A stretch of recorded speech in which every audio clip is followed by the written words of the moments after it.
The music was loud, the sun was high, and Matteo Conti had finally allowed himself one rare luxury: a day without suits, meetings, deadlines, or security briefings. Just a simple staff pool party in the backyard of his modern hilltop mansion. His idea, his invitation, his attempt at normal. It lasted 43 minutes, because at the 44th, he saw something that made his entire world freeze. Liam Carter, his capo, his second-in-command, a man he trusted with millions of dollars, was laughing in the pool with Sarah Davis, his secretary, his Sarah. And she wore a black bikini that Matteo had never, in 2 years of working together, seen her wear. Her hair down, damp from the water, her skin glowing in the sun, her laugh soft and devastating. Liam splashed her. She splashed him back. They were close. Too close. Something in Matteo snapped before he even realized he was moving. He walked toward the edge of the pool, eyes locked on them, heartbeat pounding in a way that felt stupid, reckless, and deeply painful. People were drinking, dancing, tanning, but when they sensed his presence shift, they began falling silent. Sarah turned, still smiling, until she saw him. The smile vanished instantly. "Matteo?" she asked, blinking water off her lashes.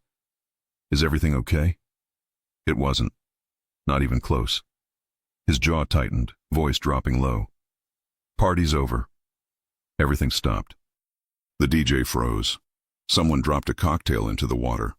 Conversations died mid-sentence. Sarah stared at him, stunned. Liam did too, shoulders tensing as he swam closer to her, almost protectively. "Boss?" Liam tried carefully. "What's happening? We were just—" Matteo lifted one hand slightly, but his voice stayed calm, too calm. "There's nothing left to happen. Everyone out." Gasps, shocked looks, people scrambling for towels. The bartender turned off the outdoor bar lights. Someone shut the grill. A few whispered things like, "He's joking, right?" but moved anyway because nobody ignored that tone. Sarah's fingers tightened on the pool edge. "Matteo," she said softly, hurt already filling her voice. "You're ending the party because Liam and I were talking?"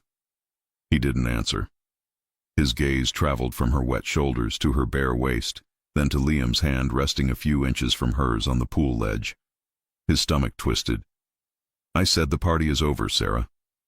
Hearing her name in that tone felt like a slap. Liam stood straighter, trying to shield her with his posture. "Boss, with all due respect," Liam said, "we weren't flirting. We were talking about the steak on the grill and—" "That looked like talking to you," Matteo snapped before he could stop himself. "In my pool, with my secretary wearing—" He clamped his jaw shut. Sarah pressed a hand over her chest, the towel still draped on a chair a few feet away. Her cheeks flushed, not from heat, from humiliation. "This is ridiculous," she whispered. "You're acting like I did something wrong." Matteo didn't answer. He couldn't. What would he say? "Yes, you did. You made me feel something I'm not allowed to feel?" People were still evacuating awkwardly, pretending not to look. The scene was becoming painfully public.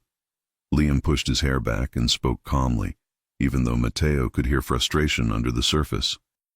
"Boss," he said, "I swear I wasn't—" "Enough." The single word cut like a blade. Sarah swallowed hard, hurt carving a line down her expression. She turned away, swimming toward the steps. When she stood up, water streamed down her legs. She grabbed the nearest towel and wrapped it tightly around her body, head high, even though her eyes were shining. She walked past Matteo without looking at him. "Sarah," he said, voice softer now. She stopped, but didn't turn. "We'll talk inside." She let out a bitter, shaky laugh. "No, Matteo, I don't think we will." Then she walked into the house, bare feet dripping onto the stone floor. The door closed behind her. Liam pulled himself out of the pool next, grabbing his shirt, completely ignoring the stares from the remaining staff. He passed Matteo and muttered quietly, "You messed up. Big time." Then he followed the others, leaving Matteo alone on the terrace. The pool that moments ago was full of splashing and laughter was now silent and still. The sunset painted the sky orange, but Mateo felt cold. He had acted before thinking. He had acted out of jealousy, real, raw jealousy. But he couldn't say that out loud. Not to her. Not to anyone. Not when he was supposed to be the man who controlled everything.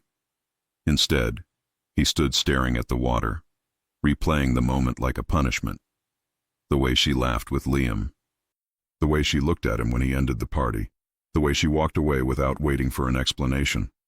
He dragged a hand over his face, muttering under his breath, "Idiot." Behind him, a security guard approached hesitantly. "Boss? Everyone already left. Do you need anything else?" Mateo didn't look at him. No. He just stared at the spot where Sarah had stood, where the towel still hung over the chair, forgotten in her rush to escape. A painful thought formed, one he hated instantly. Did I just lose her? He didn't even know how to admit he wanted her, how to say the truth out loud, how to tell her that seeing her with Liam made something break apart inside him. He only knew one thing for sure. He needed to talk to her. Now. He went inside, his wet footprints echoing across the marble floor, up the stairs, down the hallway lined with soft lights. Sarah's guest room door was closed. He knocked gently. "Sarah," he called. "It's me." Silence. He knocked again, softer but urgent. "Please open the door." Nothing. Then, a sound, a muffled sob. His chest tightened painfully. "Sarah, I'm sorry," he said, still facing the closed door. "I shouldn't have said that out there. I overreacted. He shut his eyes. He almost said the real words. "I just can't stand the idea of losing you." But he swallowed them. Inside the room, Sarah sat on the edge of the bed wrapped in her towel, damp hair sticking to her skin. Her eyes were red. Her phone sat in her lap, the screen glowing with an unsent message. 2 words, "I quit." She stared at it, tears burning again. Being embarrassed in front of everyone hurt, but what hurt even more was understanding something she had ignored for months. She cared about him far more than she should. Her thumb hovered over the send button. Outside, Mateo rested his forehead against the door, exhaling shakily. "Talk to me," he whispered. "Don't shut me out." Her heart squeezed. But she pressed the button anyway. Message sent. Downstairs, Mateo's phone lit up on the console table. He didn't see it yet. He was still standing at her door, still waiting, still thinking he could fix things with a few apologies. Inside the room, Sarah curled under the blanket, tears slipping silently. Tomorrow, everything would change. But he didn't know it yet. He had no idea what message was waiting for him. No idea what he had set in motion. And no idea that losing her was a real possibility for the first time in his life. And nothing terrified Matteo Conti more than that. For a long time, Matteo stood in the hallway outside the guest room, hand on the doorframe, forehead pressed lightly against the wood. He heard nothing. No footsteps, no crying, no answer. "Sarah," he tried again, voice low. "Please, talk to me." Silence. He stayed there longer than he would ever admit. Long enough for the hallway lights to dim on their automatic timer. Long enough for the house to get quiet in that particular way it only did when everyone had gone. Eventually, he straightened, jaw tight. If she wanted space, he would give her a few minutes, just a few. He walked away from the door, down the stairs, rolling his shoulders as if the tension were something he could shake out. Halfway through the living room, his phone buzzed on the console table. He glanced at it out of habit, then stopped dead. On the screen, her name lit up. Sarah Davis. New message. He picked it up, thumb swiping fast across the glass. 2 words stared back at him. "I quit." For a moment, he didn't breathe. The words didn't make sense. They rearranged in his mind, looking for another meaning. "I'm upset. I need space. You were an idiot." Anything. But they didn't change. "I quit." His stomach dropped. He read it again and again. His first instinct was denial. She can't mean this. She sent it in anger. She'll calm down. We'll talk tomorrow. But underneath that, deeper and louder, something else spoke. You humiliated her in front of everyone. You treated her like she was yours, without ever having the courage to ask if she wanted to be. He didn't remember crossing the room. 1 second he was staring at the phone. The next, he was already halfway back up the stairs, taking them 2 at a time. "Sarah," he called, louder now. The hallway felt colder. He reached the guest room door and opened it without knocking this time. The lights were off. The bed was untouched. The towel she had wrapped around herself earlier was gone. So was her bag. He checked the bathroom. Empty. She had already left. He'd been standing outside an empty room, talking to no one. A sharp curse slipped out before he could stop it. He spun on his heel and headed back downstairs, phone still in his hand, heart pounding in a way that had nothing to do with the stairs. One of the security guys stood near the back door doing a final sweep. "Boss, where did she go?" Mateo cut in. "Ms. Davis, did anyone see her leave?" The guard straightened, surprised by his tone. Yes, sir. She asked one of the drivers to take her home. Left through the front about 10 minutes ago. I thought you knew." Mateo closed his eyes for half a second. 10 minutes. He was used to losing opportunities in business when people hesitated. He had never imagined losing Sarah because he hesitated. "Get the car," he said. "Now." The guard didn't ask which one. There was only one answer when his boss spoke like that. 2 minutes later, a black SUV rolled up to the front steps. Mateo slid into the back seat, not bothering with a shirt over his open one, not caring that his hair was still damp or that he was barefoot in slides. He only cared about one thing. Her apartment, he told the driver. "And don't stop for lights unless you want to find another job." The driver didn't argue. As the gates of the mansion opened and the SUV sped down the hill, Mateo's phone buzzed again. "Liam." "Boss, what the hell happened?" "People are texting." She looked destroyed when she left. Another message followed, fast. "You do realize she's not just the secretary, right?" Mateo stared at the screen, jaw clenched. He typed back, "Mateo, I know exactly who she is." Then, after a second, "And I'm gonna fix it." He hit send before he could second-guess himself. Across town, Sarah sat curled on her couch, wearing an oversized t-shirt and shorts, damp hair twisted into a messy bun. Her phone lay face down on the coffee table. Her bag was on the floor where she'd dropped it the second she walked in. The ride from the mansion had felt endless. She'd stared out the window the whole time, arms wrapped around her towel, ignoring the concerned glances from the driver in the mirror. She had sent the text from the back seat, fingers trembling. "I quit."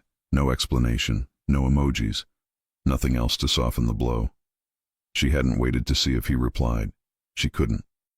The more she thought about the way he'd looked at her by the pool, as if she had done something wrong just by laughing, the more a painful mix of anger and sadness stirred inside her. She had always known there was a line between them. Boss, assistant. She organized his chaos.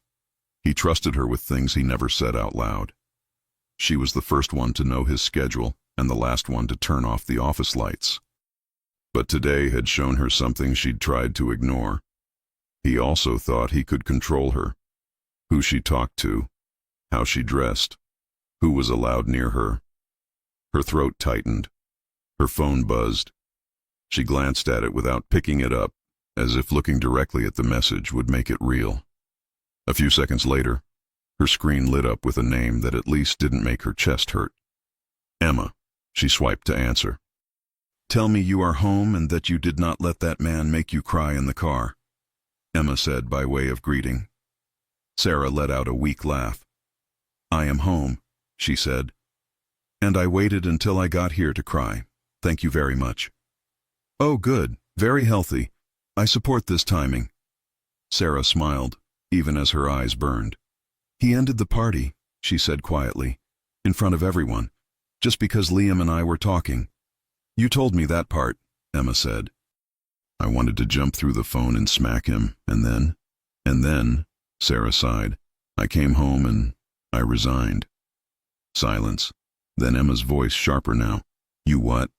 "I texted him," Sarah said, staring at a spot on the ceiling. "I quit, Em. I can't keep working like nothing happened. I can't sit outside his office tomorrow like some extension of his ego while everyone whispers about what he did at the pool. Sarah, I know. Do you? Yes. Emma exhaled loudly. Okay, she said. I'm not saying you're wrong, but be honest. Did you quit because he humiliated you? Or because you're in love with the man and you finally realized he might never see you as more than someone he gets jealous over? Sarah closed her eyes. The word sat heavy in the air.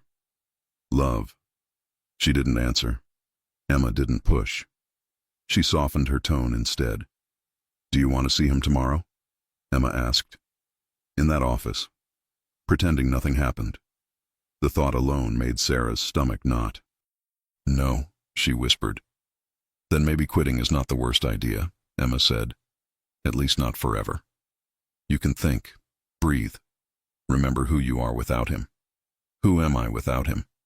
Sarah asked before she could stop herself. The question slipped out, small and honest. Emma's voice gentled even more. You are Sarah Davis, she said. You existed long before Matteo Conti and his expensive coffee machine, and you will still exist after this story ends. Whether it ends with a new job, or with him begging you on his knees. Sarah snorted.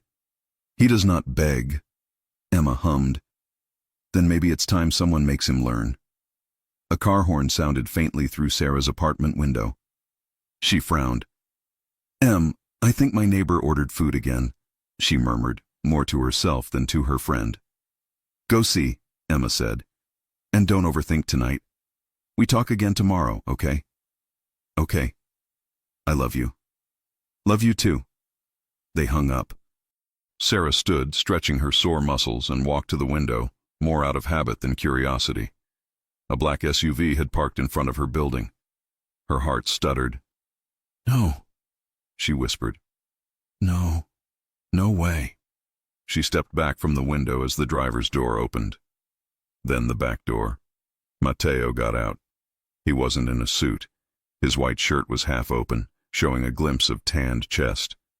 His hair was messy, like he'd run his hands through it too many times.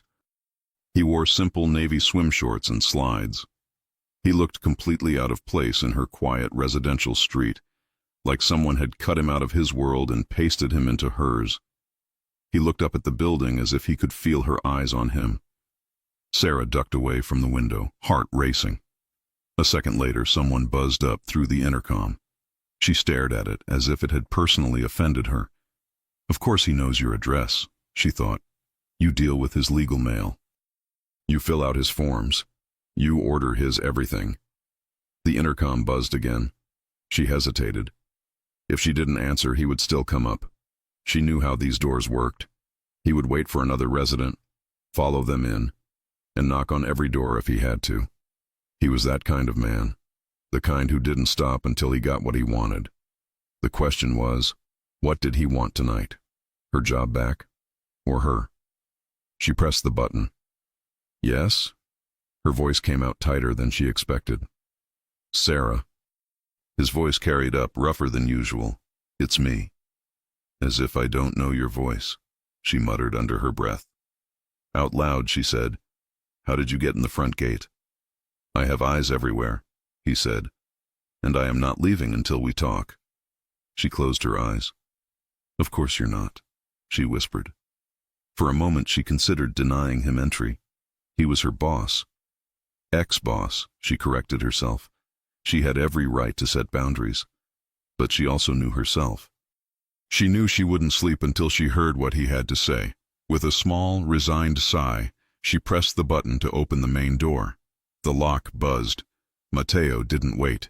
She could hear his steps faintly on the stairs a few seconds later, fast and determined. She took a deep breath, wiped quickly at her face, and checked her reflection in the hallway mirror. Her eyes were still a little red. Her hair was a mess. Her t-shirt said, Coffee first, then adulting. Great.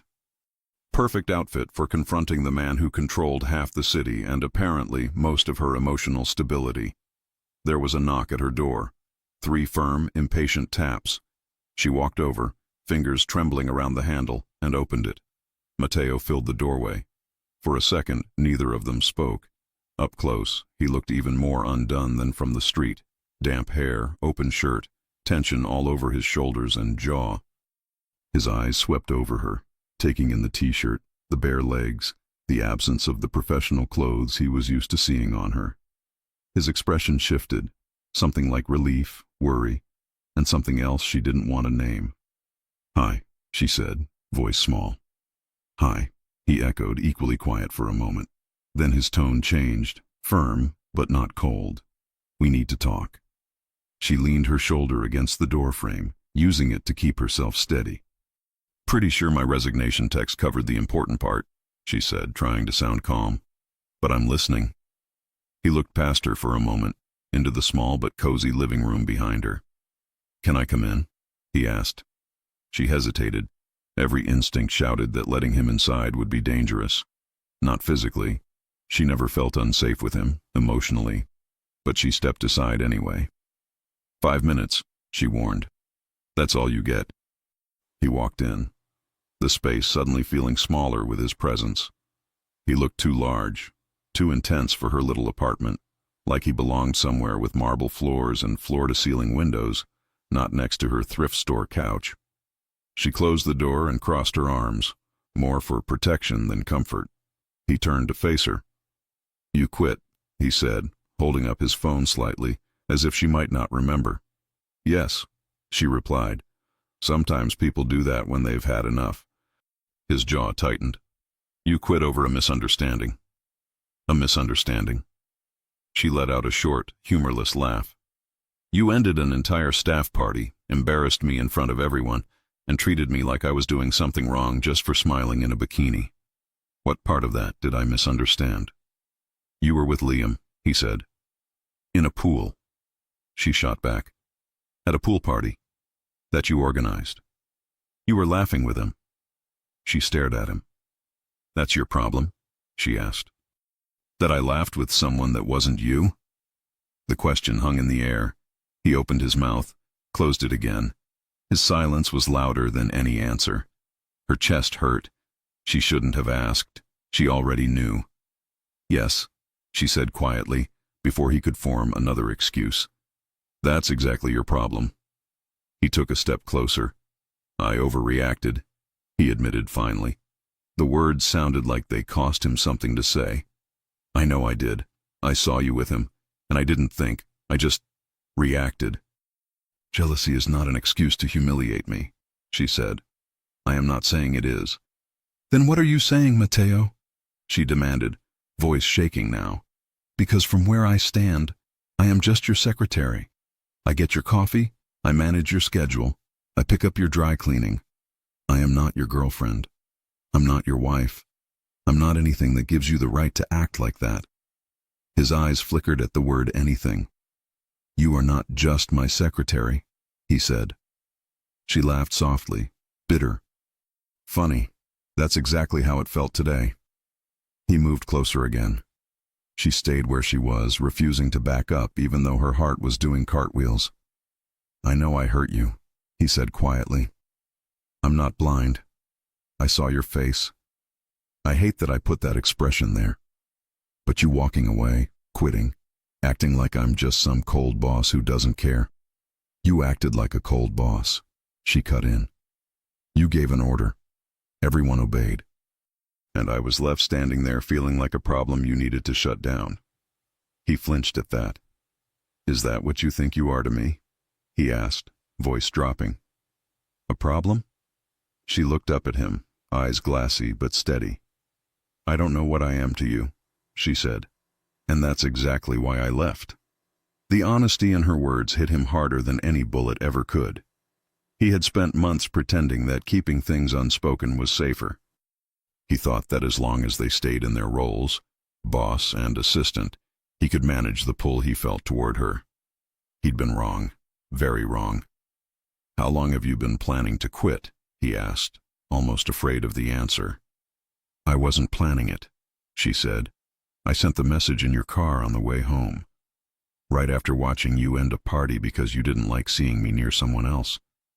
So no, Mateo, quitting wasn't a plan. It was self-defense." The phrase hit him like a punch. Self-defense, against him. He took a breath, slow and controlled. "Do you want to leave?" he asked. "Really leave? Start somewhere else? Never see me again?" She opened her mouth and then closed it, thrown off by the way he'd asked. It wasn't cold. It wasn't a challenge. It sounded afraid. She swallowed. "I don't know," she admitted. "I only know I can't go back to the office and pretend none of this happened. I can't pretend I don't feel humiliated. And I can't pretend I don't feel—" She stopped. His eyes sharpened. "You don't feel what?" he asked. She looked away. "Nothing," she said. "It doesn't matter. It matters to me." "Since when?" she shot back. He didn't hesitate. "Since the day you walked into my office with that awful temporary badge that had your name misspelled and told me my old assistant was stealing from me," he replied. "Since you stayed until 2 in the morning fixing the mess. Since you started leaving sticky notes on my desk that said, 'Eat,' when you noticed I skipped lunch 3 days in a row. Since you yelled at a supplier on the phone for disrespecting my time. Since you started coming into my head every night when I tried to sleep." Her breath caught. The room felt very small now. They stood only a step apart, the city noise a distant hum behind the closed window. "Mateo," she whispered. He took that last step, erasing the space between them. He didn't touch her yet. His hands stayed at his sides, fists clenched like he was holding himself back. "I don't want you to quit," he said. "Not because I can't run my day without you, even though I can't. Not because it will be inconvenient, even though it will. I don't want you to quit because the idea of you walking out of my life and never looking back makes me feel like I can't breathe." Her heart hammered so loudly she was sure he could hear it. "You can't say things like that," she whispered. "You're my boss." He shook his head slowly. "Right now," he said, voice quiet but intense, "I'm not talking to you as your boss." Her pulse jumped. He lifted one hand, finally, and brushed his fingers lightly over her wrist, barely a touch, like he was asking permission. Heat shot up her arm. "I'm talking to you as a man," he continued, "a man who handled things very badly today. A man who has been stupidly trying to deny the way he feels about the woman who keeps his life from falling apart." Tears blurred her vision again, but they weren't just from hurt this time. They were from hope. Dangerous, reckless hope. She dragged in a shaky breath and looked directly into his eyes.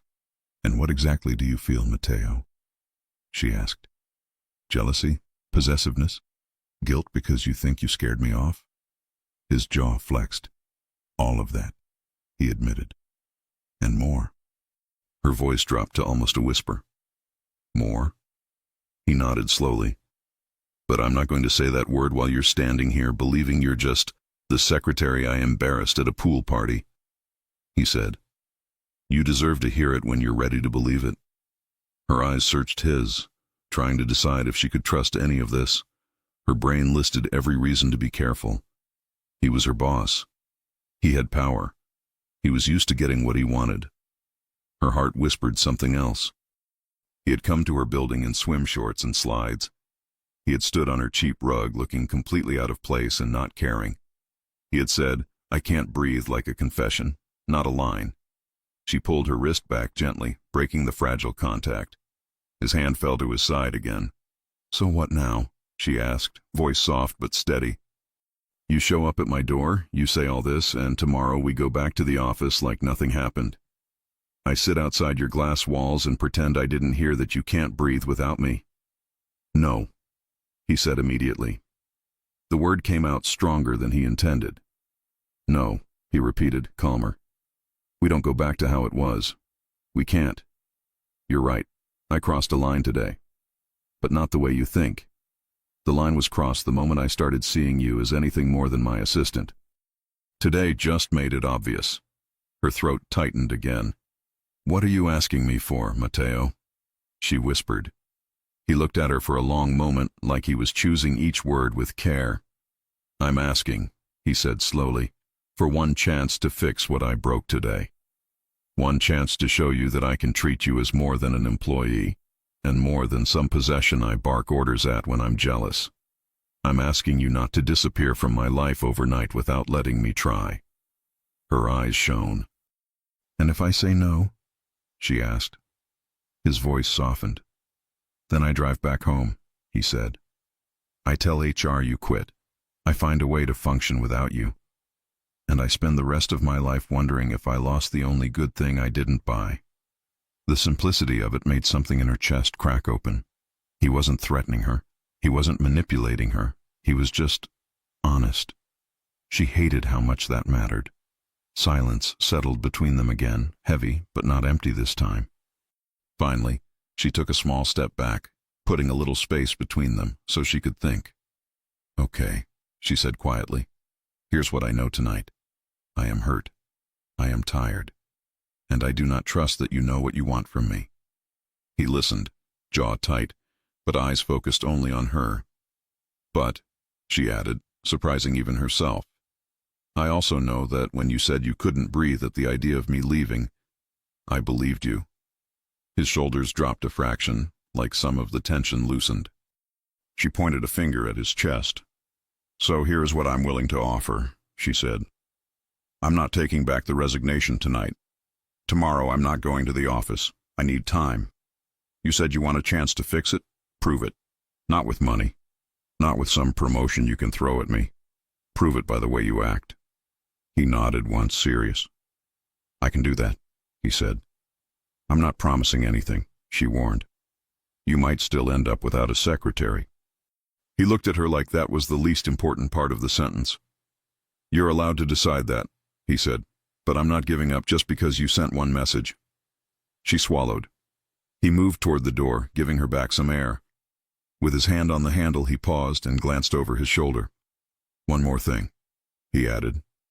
She blinked. "What?" "When I said I don't want you to quit," he said slowly, "I wasn't just talking about the job." Her pulse jumped. He opened the door. "I'll call you tomorrow," he said. "Not as your boss." And then he stepped out into the hall. "Mateo!" she called suddenly before she could stop herself. He turned back, one eyebrow lifting. She held his gaze, heart pounding loud enough to drown out the hum of the building. "When you say you'll call me tomorrow," she asked, voice barely above a whisper, "are you really planning to fix this as my boss?" He stared at her. Then, very slowly, a small, tired, real smile tugged at his mouth. "No," he said. "If all I wanted was my secretary back, I would have sent flowers and a bonus." Her lips parted. "Then how?" His eyes darkened, but his voice stayed soft. "As a man who wants a chance with the woman he almost pushed away," he said. The words hung in the air between them, warm and terrifying. She exhaled, feeling the ground tilt a little under her feet. For a second, neither of them moved. Then she nodded once. "Then we'll see," she said quietly. "Tomorrow." He held her gaze for one more beat, and then he nodded back and walked away, his footsteps fading down the stairs. Sarah closed the door slowly. She leaned her back against it, heart racing, mind spinning, the echo of his last words circling in her head. A man who wants a chance with the woman he almost pushed away. She slid down until she was sitting on the floor, knees pulled to her chest. Emma was going to scream when she heard about this. But for the first time that night, Sarah wasn't only thinking about the humiliation by the pool. She was thinking about the way he looked in her small hallway, damp hair and open shirt, saying he couldn't breathe without her. And for the first time, quitting didn't feel like the only option. It felt like a question, one that tomorrow would start to answer. Sarah didn't sleep, not even for a minute.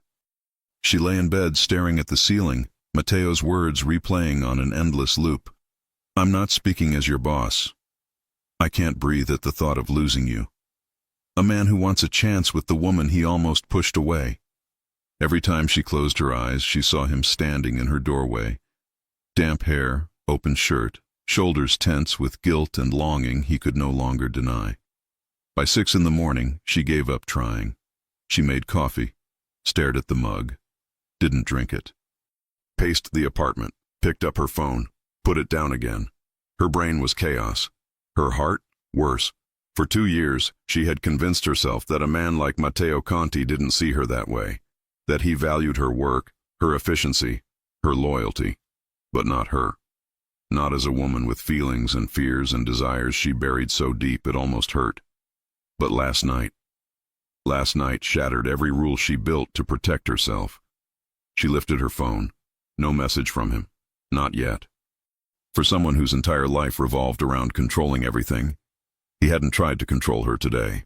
That alone made her chest ache a little. She put the phone down again and stared at it like it might explode. 5 seconds later, it buzzed. She jumped. Her heart flew to her throat. One message. Matteo, good morning. 9 a.m. Breakfast. Neutral ground. Public place. You choose. She blinked. Neutral ground. Public place. You choose. It was the opposite of what he always did. He was the man who decided the place, the time, the table, even the brand of water. But now, he was giving all of that control to her. Her fingers hovered over the screen. She typed, Sarah. 9 is fine. Benson Cafe on 14th. It's quiet. 3 dots appeared. Disappeared. Appeared again. Matteo. I'll be there. The Benson Cafe looked nothing like his world. It was warm, small, cozy, wooden tables mismatched on purpose, people working on laptops, a chalkboard menu spelled with messy handwriting. It was Sarah's place, her escape from him, her safe zone. He arrived 2 minutes late, and for Matteo Conti, being late was equivalent to Dizer, I'm not myself today. He scanned the room once, found her instantly. She was at a small table near the window, hair in a loose ponytail, wearing jeans and a soft sweater. Nothing fancy, nothing dramatic, but he stopped walking for half a second. She wasn't trying to impress him, and somehow that made his chest tighten more. Hi, she said when he reached the table. He pulled out the chair and sat, not like a mafia boss taking a position of power, but like a man trying not to scare a deer. Hi, he replied softly. Silence, not uncomfortable, but careful. A waitress approached. Coffee? She asked. Sarah nodded. Matteo opened his mouth to order his usual double espresso, no sugar, extra hot, but he stopped. What do you recommend? He asked instead. The waitress blinked. Sarah's eyebrows shot up slightly. Matteo never asked anyone for recommendations. The waitress smiled. The vanilla cinnamon latte is good. I'll take that. Sarah choked on her own breath, trying not to laugh. As soon as the waitress left, she stared at him. You don't drink vanilla lattes. I do now, he said. Why? He leaned forward slightly. Because I'm trying not to be the man who ruins pool parties and humiliates women he cares about. Her cheeks warmed. You don't have to change your coffee order to apologize. No, he said, but I'd change a lot more than that if it meant you wouldn't walk away. Silence stretched again, softer this time. Her throat tightened. Matteo, I owe you the truth, he said. All of it. No excuses, no tactics, just the truth. She braced herself. He took a breath. When I saw you with Liam yesterday, something inside me went blind. Not angry, afraid. She blinked. Afraid? Yes, he said quietly. Afraid that I'd waited too long. Afraid he'd see what I see in you. Afraid you'd smile at him the way you smile at me. She looked down into her coffee.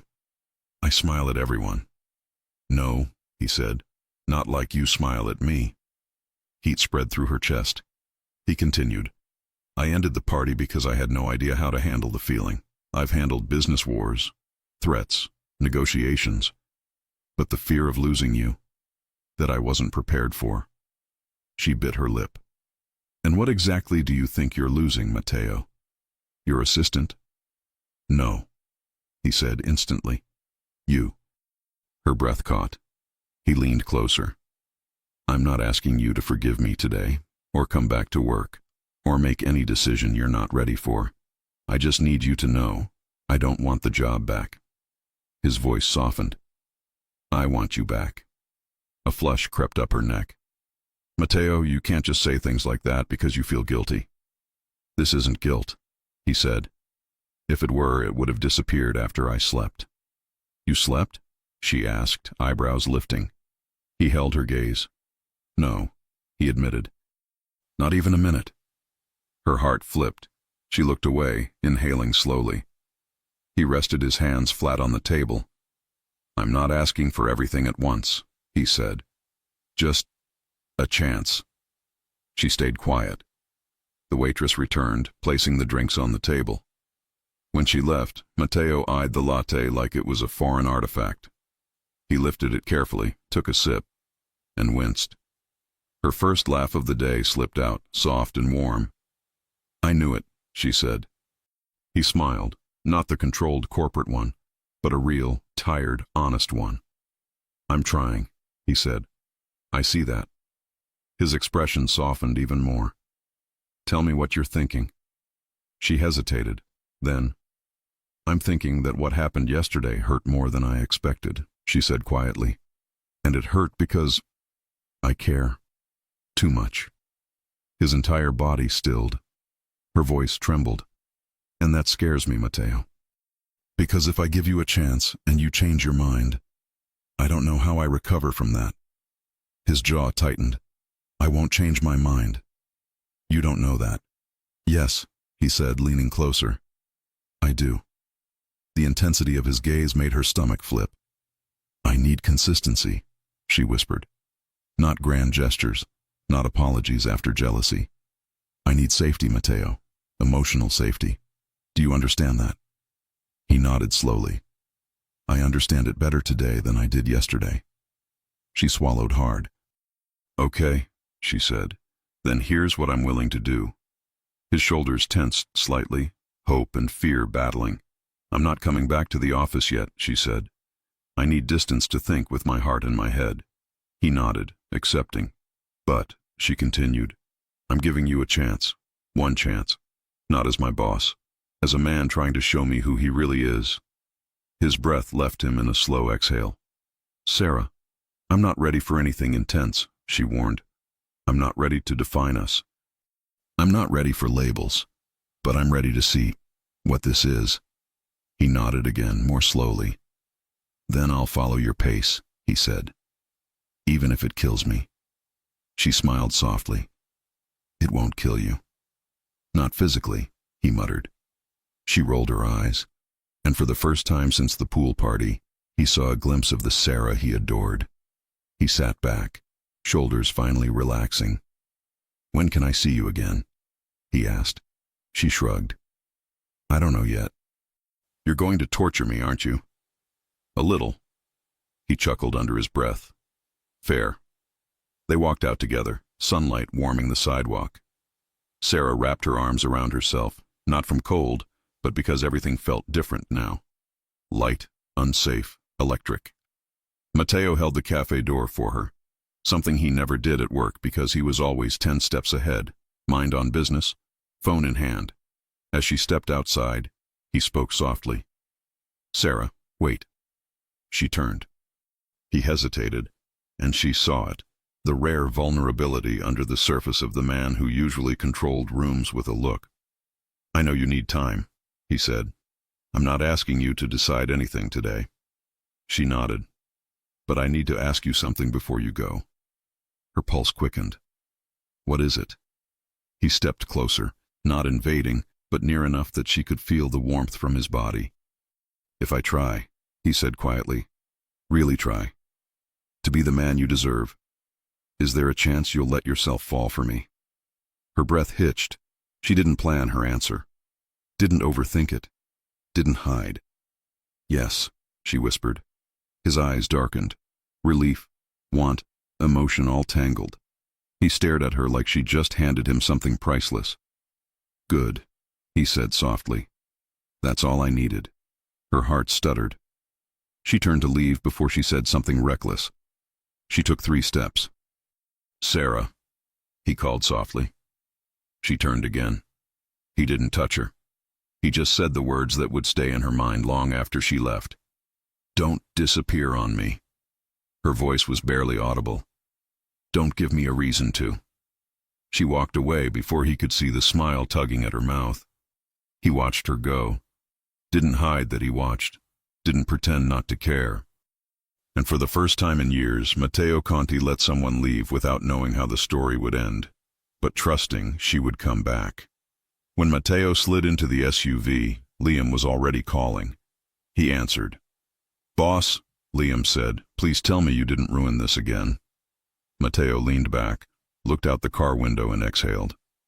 "No," he said, voice low but steady. "Not this time." "What happened?" Matteo's eyes softened in a way Liam had never heard in his voice. "She's giving me a chance." Liam whistled.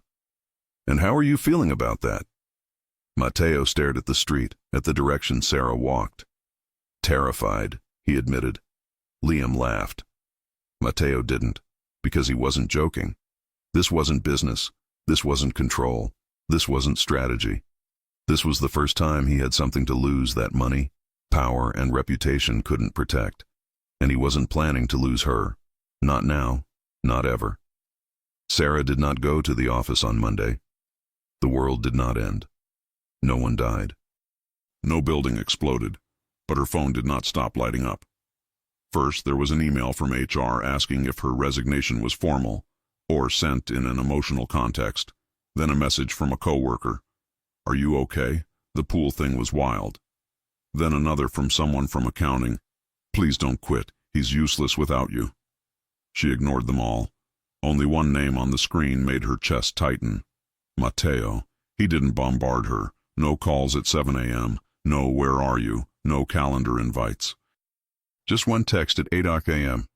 "I told the office you're taking some time off. No one will bother you. If they do, tell me." She read it twice. It wasn't a command. It was protection. Why does that make it worse and better at the same time? She thought.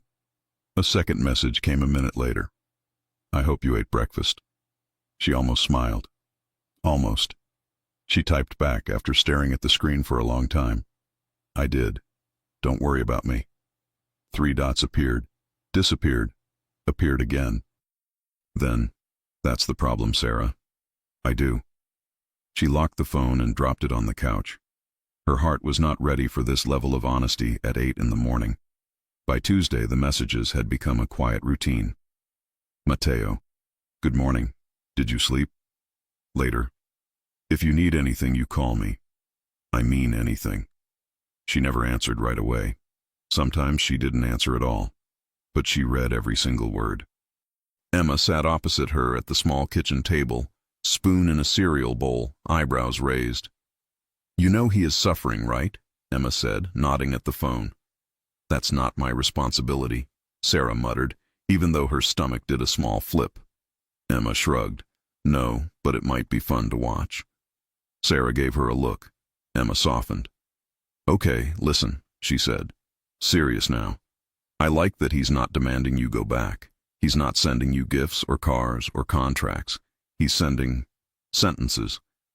"Very poetic," Sarah said, rolling her eyes. "He's learning feelings," Emma said, deadpan. "Let the man struggle, but also, don't disappear completely if you still care." Sarah didn't answer. She didn't need to. Emma knew. On Wednesday afternoon, the tone shifted. She was folding laundry when a picture came in. It was his office, or what used to be his office. Now it looked like a paper hurricane had hit it. Documents spread across the desk, a laptop open with 6 tabs visible. Coffee cups in 3 different spots. A tie draped over the back of his chair like it had lost the will to live. Under the photo, his message. "This is what my life looks like without you. I hope you're happy." She stared at it. A laugh escaped before she could stop it. Her fingers moved on their own. "Have you heard of folders, or trash cans, or basic motor coordination?" He replied immediately. "You're laughing. That's progress." She hesitated, then sent, "You're impossible. Maybe. But I'm still trying." She chewed her bottom lip, looking at the messy office again. Without her, it really did look wrong, empty in the places she used to fill. Her phone buzzed again. "Are you busy tonight?" Her heart jumped. She typed slowly. "Why?" "Dinner. Nothing dramatic. No mansions. No pool. No employees. just a restaurant, and me trying very hard not to say something stupid. Her first instinct was to say no. She needed time, space, safety. But she also remembered the look on his face in her hallway, the way his voice had shaken, the way he had said, "As a man who wants a chance." She exhaled. "I picked the place," she wrote. "Of course," he replied. "Text me the address. I'll be there." Sarah chose a small Italian place in a quiet neighborhood. Red brick walls, tiny lamps on the tables, smell of garlic and fresh bread in the air. The kind of restaurant where nobody cared who Matteo Conti was, as long as he paid the bill and didn't yell. He arrived on time, not early to impress, not late to prove anything. On time. When he walked in, he looked different than at the cafe. No suit tonight. Dark jeans, black button-down shirt, sleeves rolled to the forearms, watch on his wrist. Hair a little messy, like he'd been running his hands through it all day. Her heart reacted before her brain could. He saw her, and his face changed. Any worry that he might treat this like a casual, "Let's talk about your future at the company," dinner vanished. He looked relieved just to see her. "Hi," she said. "Hi," he answered, softer than he probably spoke to anyone else. The waiter approached. "Sparkling water?" Matteo asked her. She nodded. "And wine?" he added. "Not yet," she said. "Let's see how the conversation goes." The corner of his mouth lifted. "Fair." They ordered. He didn't rush. He didn't check his phone once. The silence at the start was careful again, but not heavy. Finally, he spoke. "How was your day?" She blinked. "Normal," she answered. "Laundry, groceries, emails from HR." He grimaced. "I told them to leave you alone." "They're doing their job," she said. "You're the one who hired them. You're the one who trained them to be terrifying with rules." He shot back lightly. Her lips twitched. She inhaled slowly. "And your day?" she asked. He shrugged. "Less productive than usual." "Because the office is a mess?" she teased. "Because my head is a mess," he corrected. "But yes, the office too." She held his gaze, curious. "What are you thinking?" she asked. "A lot of things I've never said out loud," he admitted. She swallowed. "Start with one." He rested his forearms on the table. "I used to think I could separate everything," he said. "Work in one box, personal life in another, feelings in a third, locked somewhere so deep even I couldn't find it. You were supposed to stay in the first box." She frowned slightly. "Thanks, I guess," she said dryly. He shook his head. "That's the problem," he said. "You never stayed there. The more I tried to keep you as assistant, the more you leaked into everything else." "Leaked?" she repeated, incredulous. He grimaced. "Wrong word." "Very wrong." He exhaled through his nose. "You know what I mean," he said. "I'd be in meetings thinking what you would say about the way they structured their contracts. I'd taste coffee somewhere and think you'd complain about how weak it is. I'd come home at night, look at my phone, and realize the only notification I was waiting for was yours." Heat crept into her cheeks. "You never said anything," she murmured. "I'm very good at pretending I don't feel things," he said. "At least I thought I was." The food arrived, giving her a moment to process. He waited until the waiter left, then continued. "When I saw you with Liam in that pool," he said quietly, "all those feelings I'd been pushing down stood up at once. Jealousy, fear, want. It wasn't just about him." She set her fork down. "What was it about then?" she asked.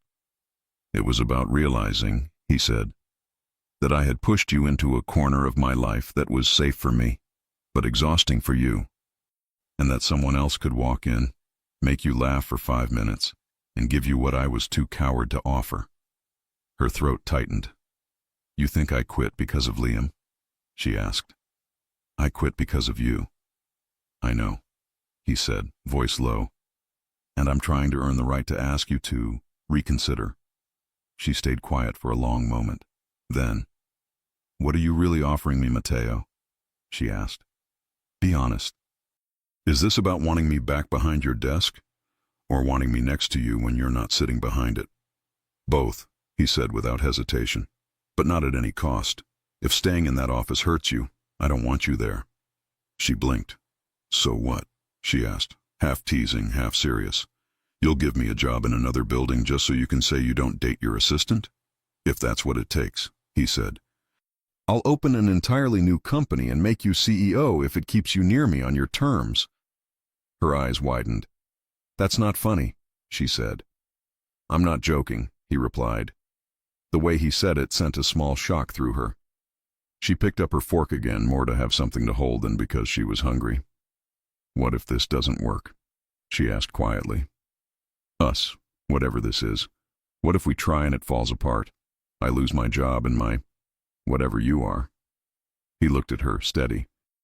"Then I make sure you land on your feet," he said, "with or without me. I won't be the man who traps you. If anything, I want to be the one who makes you feel like you have more choices, not fewer." Her chest ached.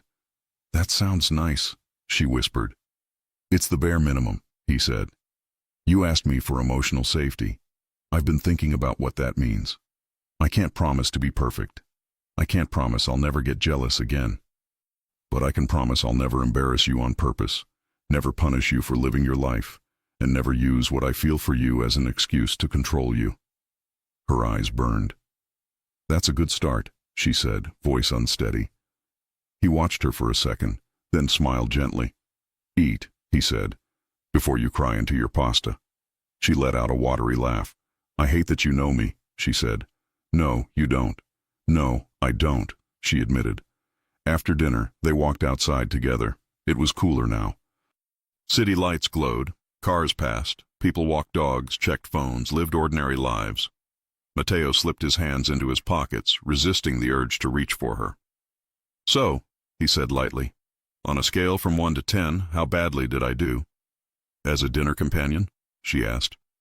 "Yes." She pretended to think. 7, she said. "Only a 7? He protested. "You ordered sparkling water without me reminding you," she said. "That gave you a lot of points." "And what took them away?" "You trying to make leaked into my life sound romantic," she deadpanned. He groaned. "I'll never live that down, will I? Not if I can help it." He laughed, shaking his head. They reached her building. He stopped on the sidewalk, looking up at the door, then back at her. "This is where I'm supposed to say goodnight like a decent human being," he said. "Yes," she replied. "Let's see if you manage." He took a breath. "Good night, Sarah." She smiled. "Good night, Matteo." He hesitated. "Can I ask for one more thing?" he asked. She raised an eyebrow. "You're pushing it." "I know," he said. "But I'll ask anyway." She crossed her arms. "Go on." He stepped a little closer. "Next time," he said, "let me pick you up from your place so you don't have to walk alone. Just as someone who cares if you get home safe." The way he framed it made her chest warm. "Next time," she repeated. He met her eyes. "I'm planning on there being a next time." She tried not to smile. "Then we'll see," she said softly. "Good night." She turned and walked inside. He stayed on the sidewalk until the door closed behind her. Only then did he leave. The office felt wrong. By Thursday, the buzz about the pool party had faded into whispers, but the empty chair outside Matteo's glass door never stopped drawing attention. He noticed every time someone looked at it. He also noticed that he kept waiting to hear her heels on the floor. He didn't. Liam stepped into his office without knocking, tie loosened, file in hand. "We need to sign off on the warehouse security upgrade," Liam said. "They're waiting on your—" He stopped. "Wow," he added, taking in the state of the room. "So it's true. She really quit. Your desk looks like my brain on a Monday." Matteo didn't look up. "She hasn't decided anything yet," he said. "She's taking time." "And you're giving it to her," Liam said, nodding slowly. "That's new." Matteo shot him a look. "Be careful." "I'm being respectful," Liam said. "You always did things your way. This is the first time I see you adjusting your way for someone." Matteo leaned back. "I'm not adjusting for just anyone," he said. Liam's expression softened, irony gone. "I know," he said. "And for the record, ending that party was the dumbest thing I've seen you do." But going after her, that's the smartest. Don't get used to agreeing with me, Matteo replied. Liam smirked and dropped the file on the desk. I liked her, he said on his way out. Not just because she made your schedule human. She made you human. When he left, the room felt quiet again. Matteo glanced at his phone. No new messages. He opened their conversation anyway. Then, for the first time that day, he texted her first. Thank you for last night. He stared at the words, then added, I'm trying not to push. But if you want to see my attempt at cooking something that isn't eggs and coffee, I can offer dinner at my place. No staff. No party. No pool. He hovered over send for a second, then tapped the screen.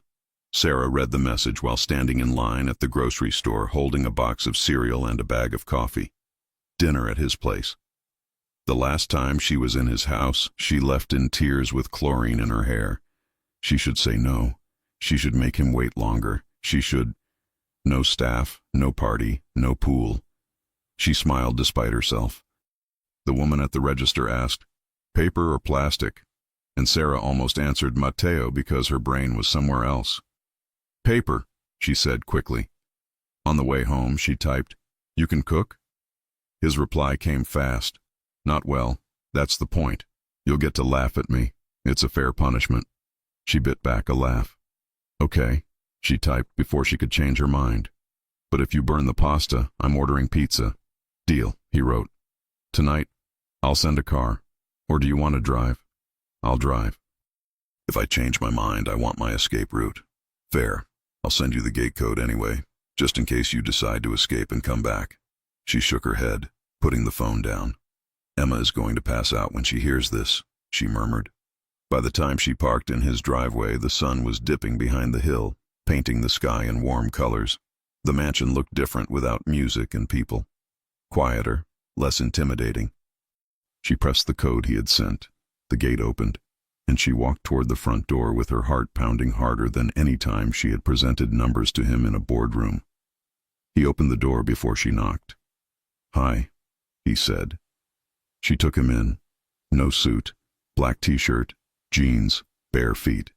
Her brain short-circuited for a second. You own shoes, right? She asked because her mouth worked faster than her filter. He glanced down. I like being comfortable in my own house, he said. Don't tell anyone, it'll ruin my reputation. She smiled before she could stop it. He stepped aside. Come in. The house smelled like something. Is that garlic? She asked, surprised. And panic, he said. I watched 3 videos on how to boil pasta. I'm still not sure I did it right. She laughed, tension melting piece by piece. Show me the damage. He led her to the kitchen. There were open jars, chopped tomatoes, a basil plant that looked personally offended, and a large pot on the stove. He lifted the lid carefully. The pasta inside looked fine, not perfect, not drowned, not raw. Not bad, she said. Say that again, he replied. I want to record it. They moved around the kitchen together, and something about it felt almost normal. Not Mafia boss and assistant, just a man and a woman cooking dinner. She stirred the sauce while he grated cheese. Careful, she said. You're going to grate your fingers. I've survived worse. I don't need to know what worse means in your world. He glanced at her. You won't, he said. Not if it scares you. She held his gaze. I'm not a porcelain doll, Matteo. I know what you do. I know who you are. I know you know, he said quietly. That's what makes this harder. She set the spoon down. Why? Because I want you to have a life that isn't always in the shadow of mine, he said. And I don't know if that's possible. She leaned against the counter, watching him. What if it's not just about shadows? She asked. What if it's also about how you treat the person standing next to you? His eyes softened. Then I'll spend every day showing you that next to me is the safest place you can be. Her chest tightened. That's a big promise. I'm a big man, he said. She snorted. That came out wrong. I know. They both laughed. Dinner was simple. Pasta, salad, bread, But to Sarah, it felt more special than any formal dinner she had ever been to with him. No staff hovering, no phones on the table, no one asking for signatures. Just them. At one point she took a bite of pasta and looked at him, genuinely surprised. "This is really good," she said. He looked almost offended. "Did you expect me to poison you?" he asked. "I expected you to burn the kitchen," she replied. "I had the fire department on speed dial." "I'm insulted," he muttered. "Deeply." She smiled. They fell into easier conversation. He asked about her family. She told him about her mother, who lived in another state, about her father, who left when she was young, about a brother she rarely saw. He listened. Really listened. When he spoke about his own life, he didn't give the usual polished version people expected in public. He told her about growing up in a house where business was discussed at the table instead of feelings, about learning to be useful before he learned to be kind, about never bringing women home because the mansion wasn't a place for temporary. Her fork paused halfway to her mouth. "You've never brought anyone here?" she asked. "Staff, yes," he said. "Business, yes. Dates, no." "And me?" He held her eyes. "You're not a date," he said. "You're more complicated." The honesty took her breath. "Complicated how?" "You know everything about my day," he said. "You see me when I'm furious, when I'm tired, when I'm quiet. You know how many coffees I drink, how many hours I sleep, and which meetings I secretly hate." "And you?" she asked. "What do you know about me?" He didn't hesitate. "You pretend to be calm when you're nervous, but your thumb taps your pen faster. You wear your hair up on days you want to hide, and down on days you feel stronger. You hate when people call you sweetheart or honey in meetings. You refuse to let anyone talk down to the cleaning staff. You always double-check contracts because you never fully trust anybody to protect my interests as much as you do." Her throat closed. "How long have you been paying attention?" she whispered. "Since the first day," he said simply. The room felt warm and small and intense. He reached for his glass, then changed his mind and reached for the bowl of salad instead, as if he needed something to do with his hands. After they finished eating, she stood to help clear the table. "You're a guest," he protested. "I'm not made of glass," she said. "I know how to carry a plate." They ended up side by side at the sink, washing and drying dishes like they had done it 100 times. It felt dangerously natural. At one point her hand brushed his when she reached for a glass. They both froze. He looked down at her fingers resting on his for a split second. Then he looked up. Her breath caught. "Sorry," she whispered. "I'm not," he said. She swallowed. "I'm trying very hard not to rush this," he added. "Me too." "I'm failing," he muttered. She laughed weakly. "Me too." He took the towel from her, set it down, and stepped back. "Come on," he said. "There's something I want to show you." He led her up the stairs to the second floor. She had been up there only once, when a courier had delivered documents late, and Matteo asked her to bring them to him in his home office. She had never explored. He stopped in front of a door at the end of the hall. "I didn't know you had rooms you didn't use," she said. "I don't," he replied. "Until now." He opened the door. The room was simple, not as big as the master bedroom. A large window, a bed, a small desk, a comfortable armchair, soft colors. It looked peaceful. She stepped inside.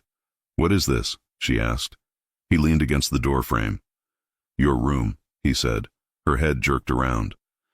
"Excuse me?" "Don't look at me like that," he said, hands up. "I didn't put your name on the door or anything. But after the third time you worked here until midnight and I insisted you take a car and a driver, I realized I'd be less worried if I could just tell you to stay." She stared at him. "You planned this when?" "A while ago," he admitted. "The bed arrived 3 months back. I just never had the courage to tell you it was ready." "Why?" she asked, heart pounding. "Because I didn't want you to think I was trying to trap you here," he said, "or that I expected anything from you if you stayed." She looked around again. There were small details he never would have thought of alone.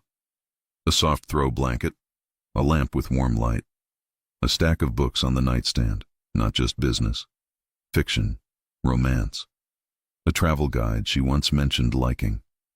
Her chest ached. "You did this?" she asked softly. He scratched the back of his neck, suddenly awkward.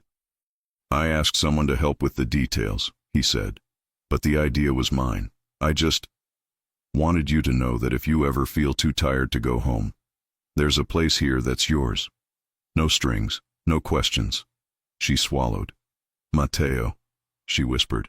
"I didn't show you this last week," he said, voice low, "because I knew it would sound manipulative after what I did at the pool, but I don't want you to think I only started caring after that mess. I've been caring for a long time." Silence settled in the room, heavy and full. She moved toward the window, needing a second to breathe. "This is a lot," she said. "I know. You do realize that telling a woman you prepared a room in your house just in case she needed it is something most people would run away from, right? Are you running?" he asked quietly. She looked over her shoulder. "No," she said. "That's the scary part." He exhaled slowly. They just looked at each other for a moment. Something shifted then, from words and explanations to something quieter. He stepped closer, but not too close. "If this is too much, tell me," he said. "I'll close the door and pretend it doesn't exist until you want it to." She turned fully to face him. "Everything about this is too much," she said. "You, your world, this room, the way you look at me, the way I feel when I'm near you." His jaw clenched. "And yet?" he asked. "And yet," she continued, "I'm still here." His eyes darkened. He closed the distance between them slowly, giving her time to move away if she wanted to. She didn't. He lifted a hand, resting his fingers under her chin, tilting her face up gently. Her pulse raced.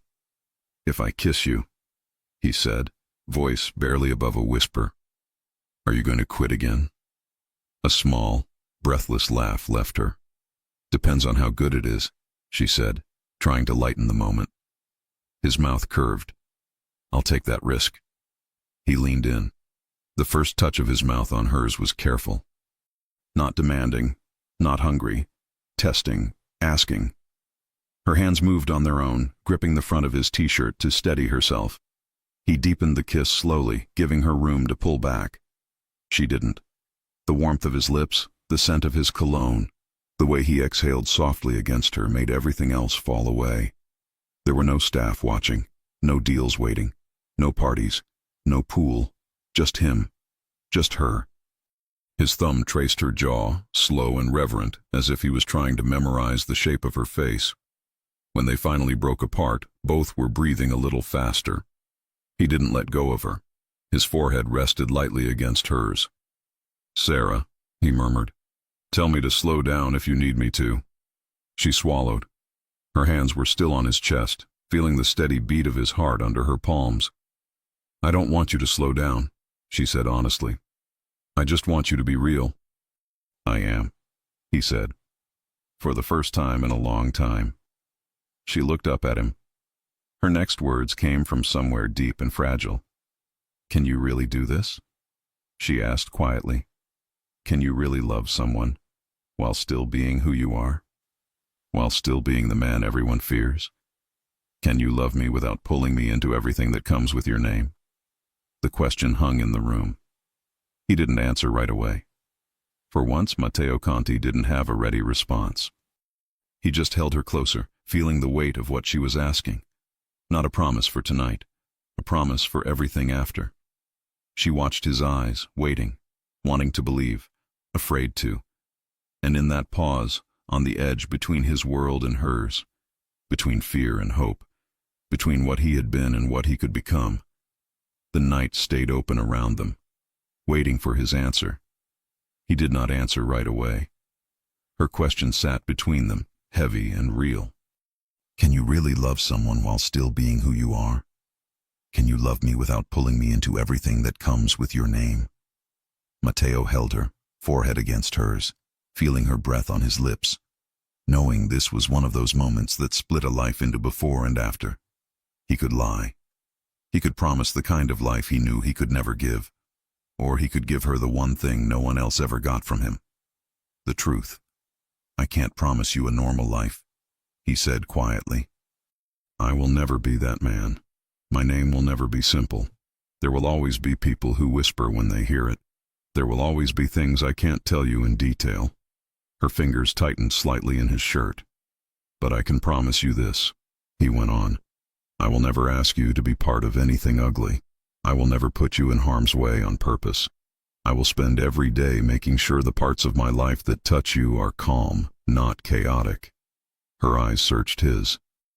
"Calm?" she asked, voice soft. "With you?" He gave a faint, tired smile. "As calm as I know how to be," he said. "I can't erase who I am, Sarah, but I can decide who I am with you." She swallowed.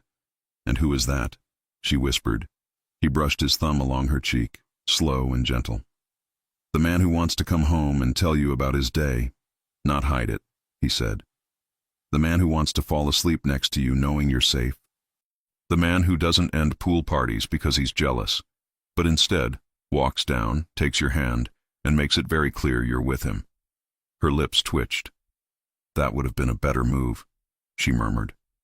"I know," he said. "I'm learning." She held his gaze for a long, quiet moment. Then she nodded once. "I don't need you to be perfect," she said. "I just need you to keep choosing me, even when your world gets loud." His chest tightened. "I can do that," he said. "I'm already doing it." He dipped his head again, kissing her gently. This time, there was less hesitation. Her hands slid up his chest to his shoulders, feeling the strength there, the tension, the way he held himself like he was always ready for a fight. Tonight, he was only fighting one thing, the urge to rush. He broke the kiss first, breath a little uneven. "If we stay in this room," he said quietly, "I'm going to forget all the rules I promised I'd follow." She blinked up at him, cheeks flushed, lips parted. "What rules?" she asked. He gave a small, self-conscious huff. "The ones about taking this slowly," he said. "About giving you time to trust me. About not dragging you into something you're not ready for just because I want you close." A shiver went through her at the honesty in his tone. "You're not dragging me anywhere," she said. "I walked in here myself. Sarah." He said her name like a warning and a prayer at the same time. She took a step back, giving both of them space to breathe. "Then let's go downstairs," she said, voice soft but steady. "If we stay here, I'm not sure I'll remember my own rules either." He let out a breath he didn't know he'd been holding and nodded. "Okay," he said. He didn't take her hand. He wanted to, but he let her lead the way instead, following her out of the room, leaving the soft light and the unspoken promise behind for another night. Back in the living room, they ended up on the couch without really planning it. He sat at one end, she sat at the other, leaving a polite distance that was completely at odds with the way their bodies had just been pressed together upstairs. "So," she said, pulling her legs up under her, "do you ever sit on this couch, or is it just here for decoration?" He relaxed, grateful for the change of tone. "Sometimes I sit here to sign contracts when my office annoys me," he said. "But I usually end up sleeping in that chair over there." She followed his gaze to a large armchair near the window. "You sleep in a chair?" she asked. "You own a bed the size of a small country." "Sometimes I fall asleep reading," he said. She smirked. "Do the books know you're lying, or are you that convincing with them too?" He rolled his eyes. "You're very bold in my house, you know that?" "You invited me," she reminded him. "Best decision I've made in a long time," he said. The words slipped out without the usual filter. She blinked, taken aback. He didn't try to pull them back. Instead, he leaned his head against the back of the couch and looked at her. Really looked at her. Comfortable clothes, bare face, hair pulled back, toes tucked into the couch cushion. She looked more like herself here than she ever did in the office. "I like seeing you like this," he said quietly. "Like what?" she asked. "Relaxed. Not holding your shoulders so tight. Not wearing those shoes you pretend don't hurt? Her mouth curved. They do hurt, she admitted, but you sign more contracts on days I look put together. His eyes softened. I would sign them anyway, he said. You don't need to look perfect for me. She tilted her head. You always look perfect when you walk into the office, she said. Even at 6 in the morning. That's not true. It is. I wore 2 different socks once, he reminded her. You laughed for 20 minutes. She smiled at the memory. I needed that, she said. It reminded me you're human. He turned his head a little, taking in the way her eyes warmed when she talked about his imperfect moments. Stay, he said suddenly, before he could stop himself. Her eyes widened. Tonight? She asked. He swallowed. Yes, he said, voice lower now. Not for anything more than you want. Not because I expect anything. Just stay. Take that room. Sleep without wondering if I'll text or if the office will call or if someone will bring you gossip about what happened at the pool. Her heart squeezed. Mateo. It's late, he said. You've been working for me long enough to know I hate the way the city looks at night when a woman drives alone. You don't have to go home and pretend you're fine in an empty apartment. He paused. I'll sleep in my room. You sleep in yours. Doors closed. No pressure.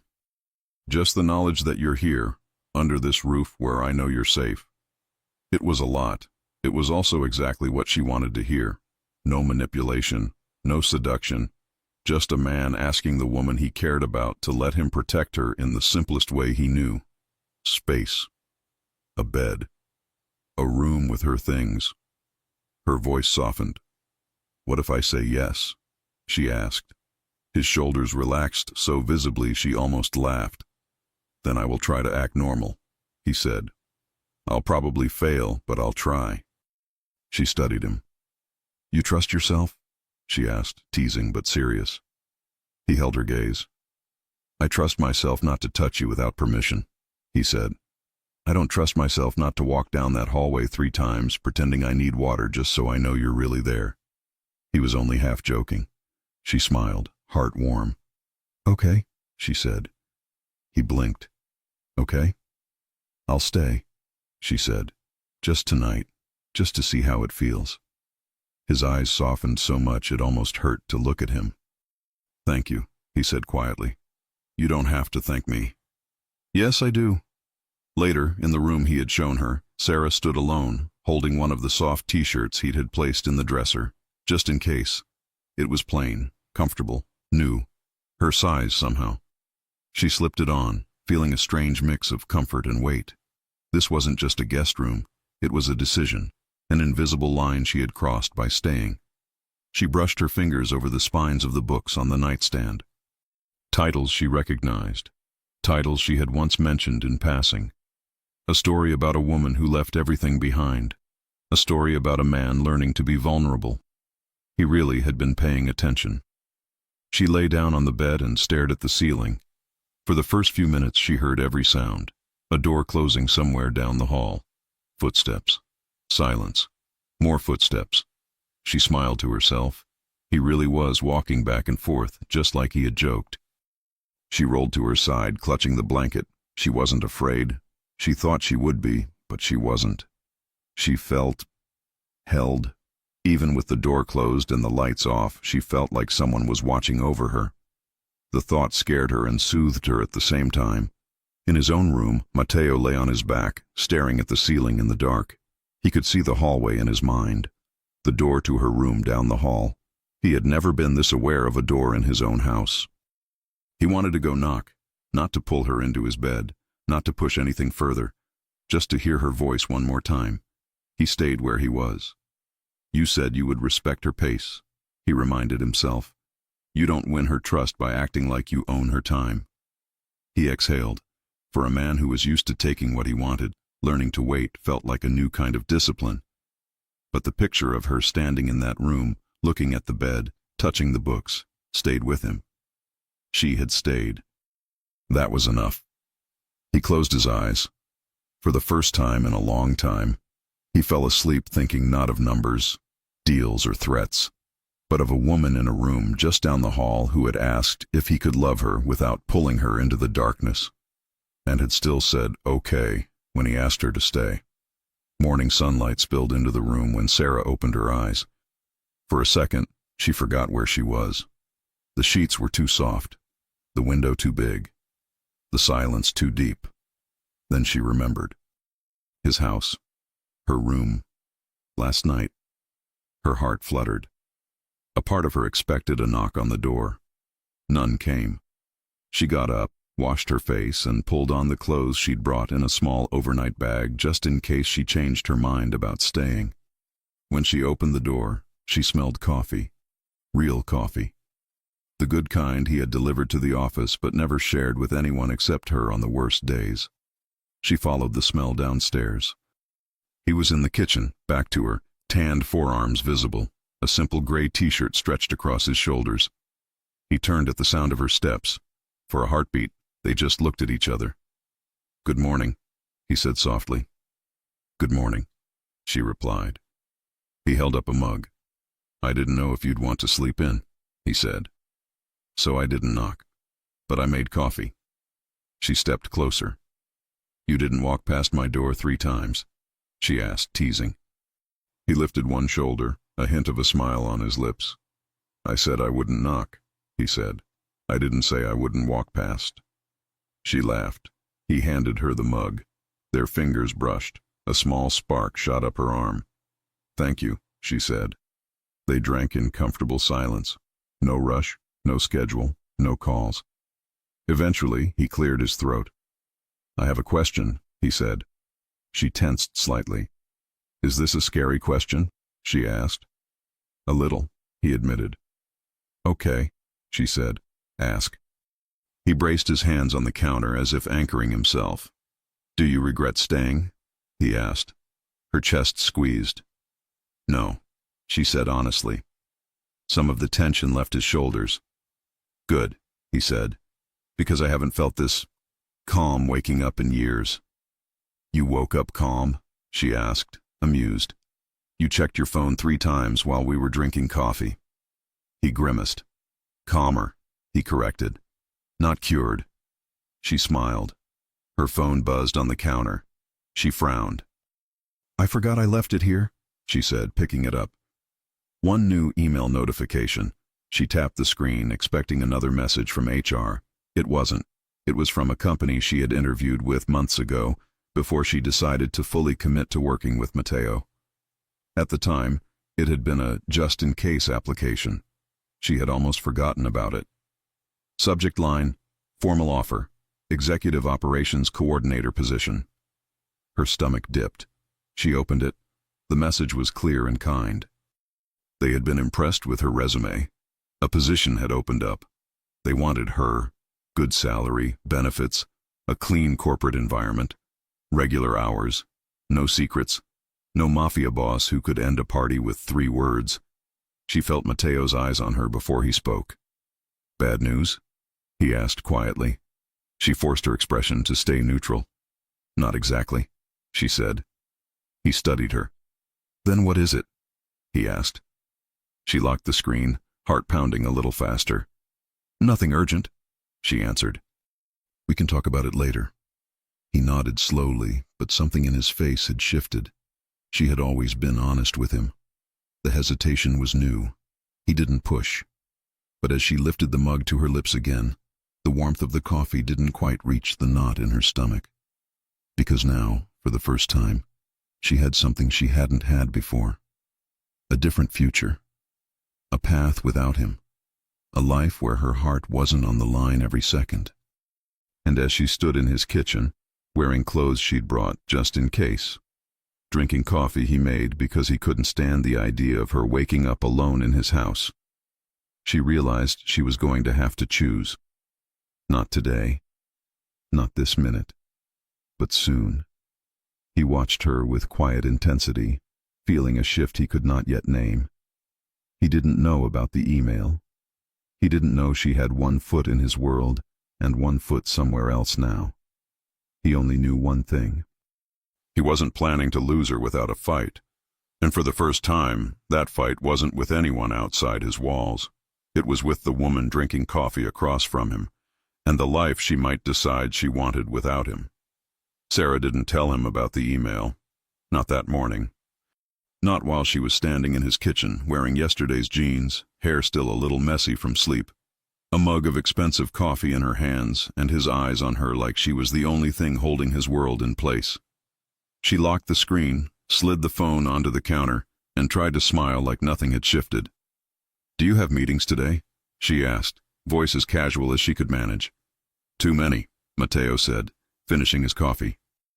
"I pushed some things yesterday to burn pasta for you." Her lips curved. "It was good pasta." He gave a small proud tilt of his head. "I prefer when you say it out loud," he said. "You know, for my ego." "You'll survive," she replied. His gaze softened. He set his mug down and stepped closer, stopping a breath away, giving her plenty of time to move back. She didn't. "Thank you for staying," he said. Those words did something strange to her chest. They weren't casual. They weren't empty. They carried weight. "You made it easy," she replied quietly. "You made it possible," he countered. There was a beat of silence. Then, carefully, he lifted his hand and tucked a loose strand of hair behind her ear.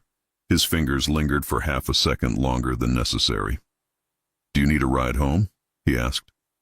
"I drove here, remember?" she said. "I needed my escape route." His mouth tugged into a faint smile. "And yet," he said, "you're still here." "Don't get cocky," she warned. "I could still run. I'd catch you," he said. "I'd like to see you try." They were smiling, but under the banter, something else flowed. Warmth, awareness, the fragile beginning of trust. He dropped his hand, stepping back just enough. "I have to go to the office," he said. "But if you need anything—" "I know," she cut in gently.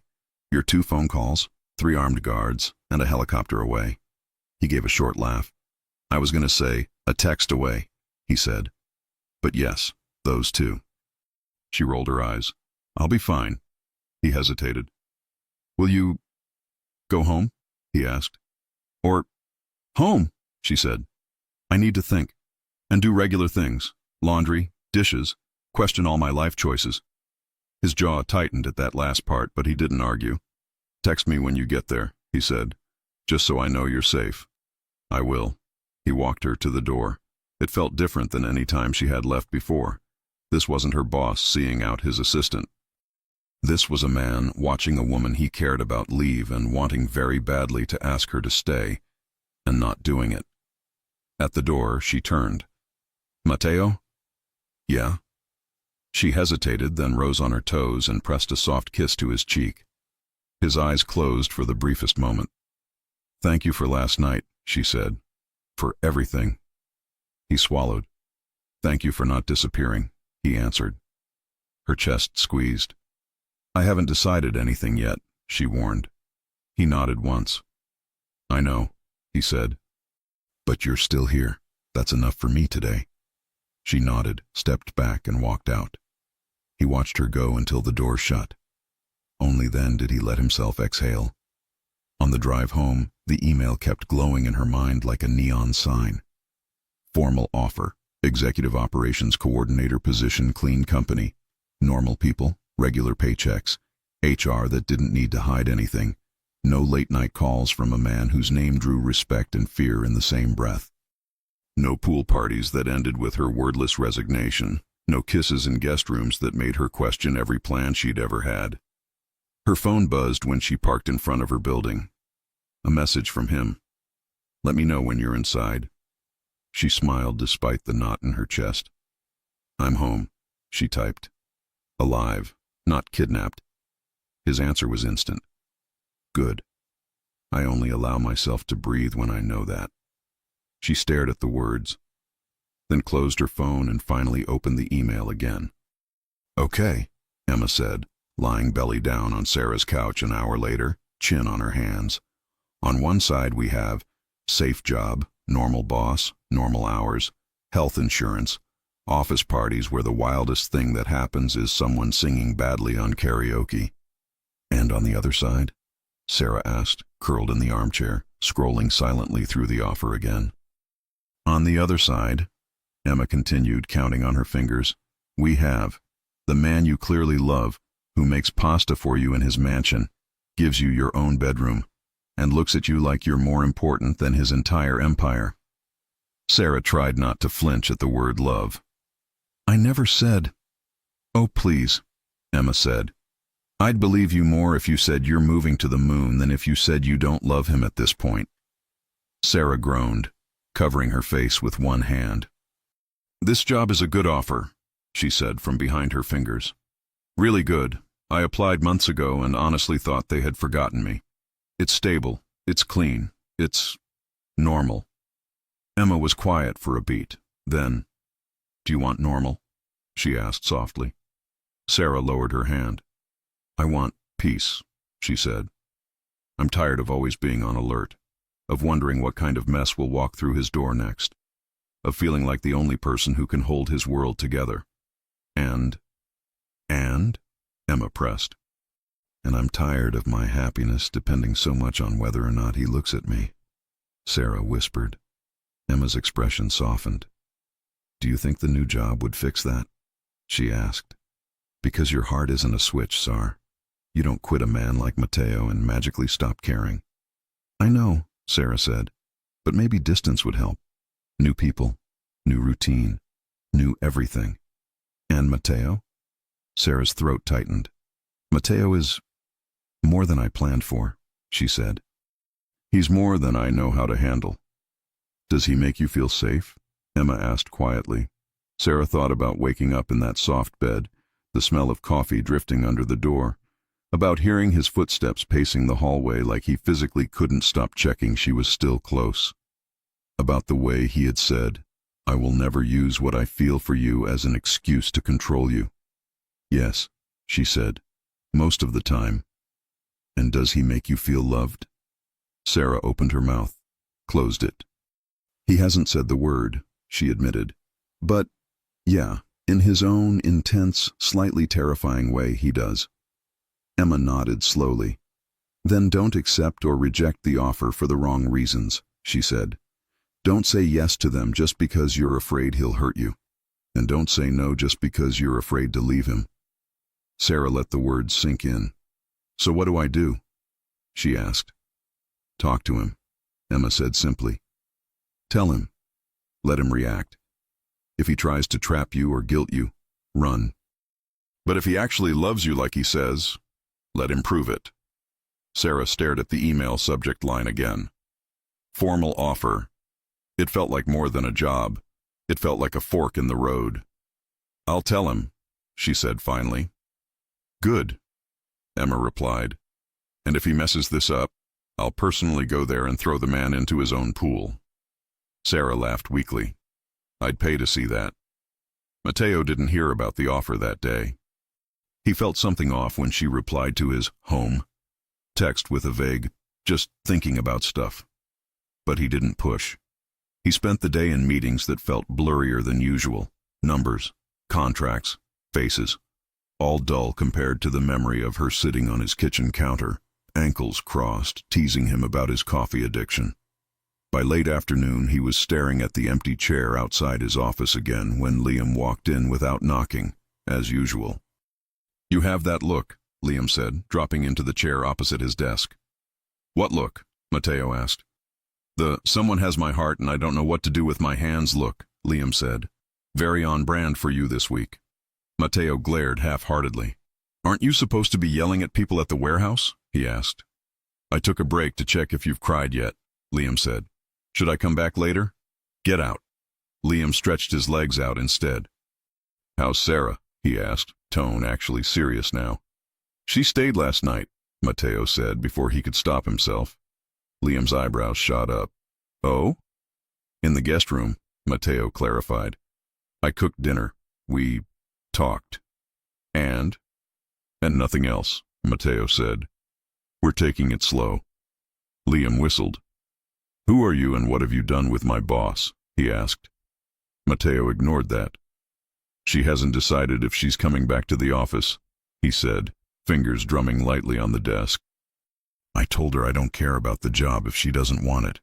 I just want her, Liam finished. Mateo's jaw tensed. Yes. Liam looked at him for a long moment. You know she has options, right? He said gently. She's good at what she does. People talk. Other companies notice. Mateo's gaze sharpened. What are you talking about? Relax, Liam said, holding up his hands. I'm not saying anything happened. I'm just saying, if you think you're the only one who knows her value, you're dumber than you looked when you ended that party. Mateo didn't even have the energy to argue. I know she has options, he said quietly. That's what scares me. Maybe don't focus on fear, Liam suggested. Focus on giving her a reason to choose you that isn't obligation or habit. Mateo stared at the paperwork on his desk. I'm trying, he said. Liam stood, heading for the door. I can see that, he said. For what it's worth, if she picks the other guy, I'll miss her yelling at me about late invoices. Mateo's head snapped up. What other guy? Liam paused.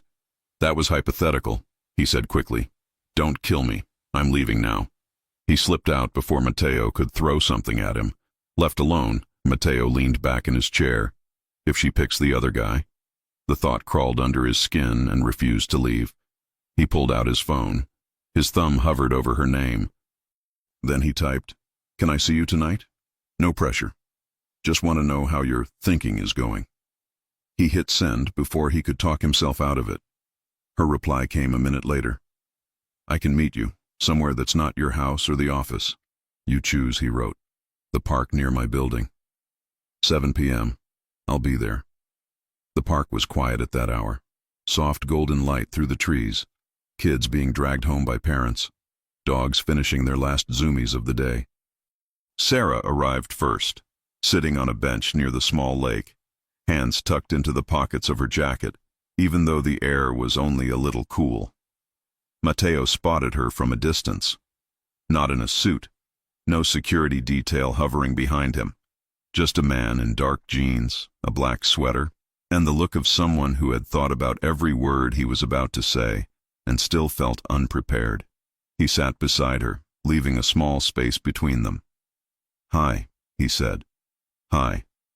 You look good, he said. She glanced at him. You saw me like 12 hours ago, she replied. Still true.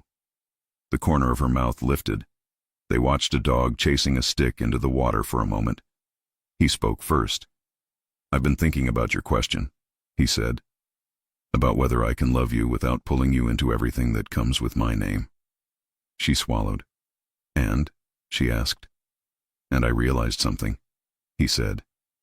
If loving you ever means you're in danger, I'll choose you over whatever causes it. Every time, including my own pride. Her chest tightened. That sounds big, she said. It is, he said simply. You asked for emotional safety, physical too. I can't promise you will never be touched by my world, but I can promise I'll never let it swallow you. A breeze moved through the trees. She pulled her jacket a little tighter.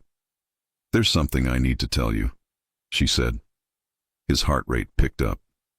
Okay, he said. She stared at her hands. Remember months ago when you went on that trip and I handled almost everything from the office? She asked. Around that time, I applied for another job.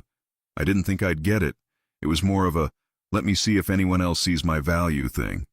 His jaw clenched, but he stayed quiet. Today they sent an offer, she said. A good one. Clean company. Normal hours. Solid pay. They want me to start next month. He didn't move. Didn't speak. Didn't even blink for a second. When did you find out? He asked finally, voice calm but tight. This morning, she said. Before you asked if I slept. Before coffee. Before everything. You didn't tell me, he said. It wasn't an accusation. It felt more like a bruise. I didn't know how, she admitted. I was still processing, and I didn't want you to think I was using this to manipulate you. His eyes flicked to hers. Are you? He asked. No, she said, shaken that he even needed to ask. I'd never do that to you. Some of the tension left his shoulders. Okay, he said. She blinked. Okay, she echoed. That's it? You got an offer, he said. Of course you did. You're smart. You're good at what you do. You're the person I trust with everything. Someone else finally noticed. You're not angry? She asked. I'm not thrilled, he said honestly. I hate the thought of you in someone else's office organizing someone else's chaos. But angry? No. You're allowed to have options, Sarah. You should have them. I'd be insulted if you didn't. Her eyes burned unexpectedly. Then why do I feel like I just kicked you in the chest? She whispered. Because you care, he said softly. And because you know that if you say yes to them, you're not just changing jobs. You're choosing a life without me in it every day. Her throat closed. He turned slightly on the bench, facing her more fully. Do you want it? He asked. Really want it. Not as an escape, not as a punishment to me, as a dream. She thought about the email, about the company logo she didn't love or hate, the office she had only seen in photos, the people whose names she didn't know. It's good, she said. Stable, safe, predictable. That's not what I asked, he said. She met his eyes. I don't know, she said honestly. Part of me wants the simplicity, no secrets, no danger, no you. He flinched. She rushed on. And part of me can't imagine waking up knowing I'll never see your name flash on my screen again. Never argue with you about calendar overlaps. Never bring you coffee before a meeting because I can tell when your migraines are starting. Never sit outside your door knowing I'm the one thing standing between you and total chaos. His voice was low. Then it's not a simple choice, he said. No, she said. It's not. He inhaled slowly. I won't tell you what to do, he said. I won't offer you more money or a bigger title or some shiny thing to keep you. I promised I wouldn't trap you, and I meant it. Her breath hitched. But if I'm honest, he continued, I will say this. The idea of you leaving that world and stepping into one where I'm just a name you used to organize makes my chest hurt in ways I didn't know it could. She stared at him. He held her look, nothing but raw honesty in his eyes. If you choose that job, he said, voice slightly rough, I'll take it. I'll let you go. I won't show up at your new office or send people to convince you. I'll just miss you every day. A tear slipped down her cheek. And if I choose you? She whispered.